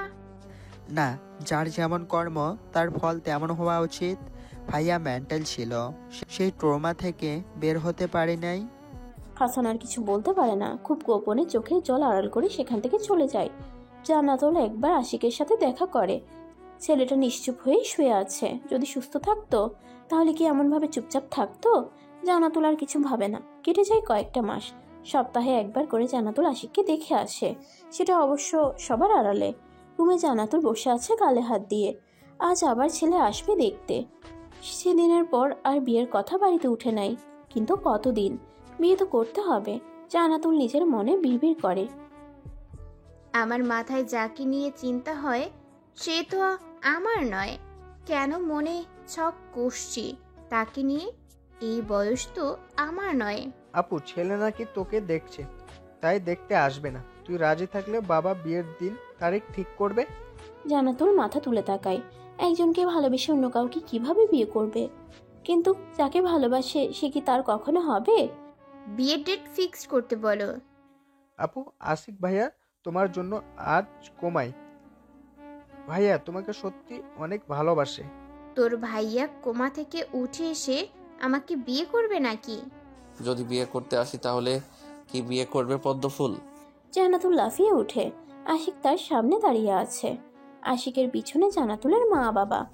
জান্নাতুল অবাক হয়ে বলে, তুমি কোমা থেকে কবে সুস্থ হইছো? 2 দিন আগে। তোমার বিয়ের কথা শুনে চলে আসলাম, চলো আমার সাথে। আশিক জান্নাতুলের হাত ধরে কথাটা বলে। সবাই অবাক হয়। কোথায় যাবে? কোথায় যাব আশিক? আমাকে বিয়ে করতে, নয়তো সানজিৎ ভাই যে কাজ করছিল সেটা কিন্তু আমিও করব। আশিক বাড়াবাড়ি করো না, তোমার সাথে আমার মেয়ের যায় না। হামিদ ইসলাম কথাটা বলে আশিককে বাড়ি থেকে বের করে দেয়। এবার বিয়েটা ভেঙে গেলে মান সম্মান থাকবে না তাদের। আশিক যাওয়ার আগে বলে যায়, পদ্মফুল তার না হলে আর কারো হবে না। জান্নাতুল রুমে গিয়ে দরজা বন্ধ করে হাঁটু মুড়ে কেঁদে দেয়। তার কিছু ভালো লাগছে না। সে তো অজান্তেই এই কয়েক মাসে আশিককে ভালোবেসে ফেলেছে। পাশে ফোন বেজেই যাচ্ছে। জান্নাতুল ফোনটা হাতে নিয়ে চোখের পানি মুছে নেয়। পদ্মফুল তুমি কি চাচ্ছ? ভালোবাসো কি আমাকে? এটা হওয়ার নয় আশিক, কেন বুঝতে পারছো না?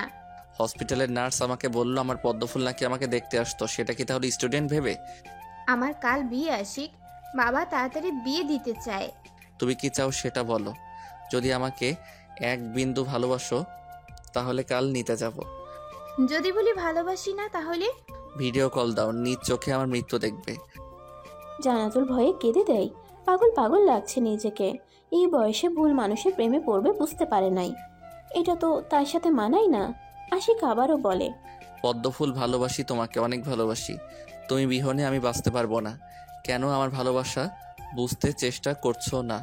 আশিক বোঝার চেষ্টা করো, আমি তোমার অনেক সিনিয়র। 2-3 বছরের হলে তাও হতো। আমি কেন তোমার আগে জন্ম নিলাম না পদ্মফুল? আশিক কথাটা বলে কান্না শুরু করে দেয়। জান্নাতুল বুঝতে পারে ফোনটা কাটার আগে মিনমিনি সুরে বলে, তোমার জন্য আমার মনে অনুভূতি জন্ম দিয়েছে আশিক। আর কিছু বলার সুযোগ না দিয়ে ফোনটা রেখে দেয়। আশিক বেশ কয়েকবার ফোন করে কিন্তু রিসিভ হয় না। প্রায় 5 মিনিট পর খবর আসে ছেলে অ্যাক্সিডেন্টে মারা গেছে। জান্নাতুলের পরিবার মাথায় হাত দিয়ে বসে আছে। এই কি হচ্ছে? এটা আশিকের কাজ না ভালো করেই বুঝতে পারছে। আশিক 20 মিনিট আগেই এখান থেকে গেছে আর ছেলে মারা গেছে 30 মিনিট আগে। হামিদ ইসলাম উপায় না পেয়ে আশিকের পরিবার থেকে সবাইকে ডেকে পাঠায়। বেশ সময় নিয়ে আলোচনা করে বিয়েটা ঘরোয়াভাবে সেরে ফেলে। আশিক সবার সামনে হামিদ ইসলামের গালে একটা চুমু দেয়। হালকা হেসে ওঠে সবাই। সেদিনের পর কেটে যায় 10 বছর। জান্নাতুল আশিকের বুকে মাথা রেখে বলে, আশিক, আমার মন চাচ্ছে তোমাকে খুন করে ফেলি। শয়তান ছেলে, আমি না হয় মজা আর রাগ করে বলেছিলাম যে দোয়া করে দিলাম তোমার 4টা বাচ্চা হবে, আর তুমি একটা মেয়ে হয়েছে, পরে 2টা যমজ ছেলে হয়েছে, এখন আবার আমি প্রেগনেন্ট 3 মাসের। ছি ছি, এই যুগে আমি 4 সন্তানের মা। জান্নাতুল কাঁদো কাঁদো মুখ করে বলে। আশিক জান্নাতুলকে জড়িয়ে ধরে গলায় কিস করে, তারপর হেসে বলে, বউ দোয়া করে দিছে, সেটা সত্যি হবে না এটা কি কোনো কথা বলেন? আমি তো আমার পদ্মফুলের সব কথা রাখি। জান্নাতুল মুখটা ছোট করে আশিকের বুকে হাত বুলায়। প্রথম যেদিন আশিকের বুকে আমার পদ্মফুল লেখা দেখেছিল সেদিন যা কান্না করছে আশিকের সেটা মনে হলে আজও হাসি পাই। আমার জন্য কেন এমন করতে গেছিলা বলো? ট্যাটু করতে কষ্ট হয়নি? তোমাকে মজার ছলে যা বলি তাই করে বসো। ভালোবাসি পদ্মফুল, আপনার জন্য তো আমি নিজেকে শেষ করতে পারি। আপনাকে যে আমার বড্ড প্রয়োজন, বুঝলেন? জান্নাতুল আর কিছু না বলে আশিকের বুকে মাথা রেখে শুয়ে পড়ে। আশিক হালকা হেসে মাথায় হাত বুলিয়ে দেয় আর ভাবতে থাকে, যদি সেই দিন জান্নাতুলের হবু হাজব্যান্ডকে সে খুন না করতো তাহলে কি আজ এই পদ্মফুল তার হতো? আশিক বিড়বিড় করে বলে, আমার পদ্মফুল, আমি মোহিত আপনার সুভাষে। আমার ভালো থাকার কারণ আপনি। আপনি বিনা শূন্য আমি, আপনি ছাড়া মৃত্যু আমি। ভালোবাসি আপনাকে পদ্মফুল।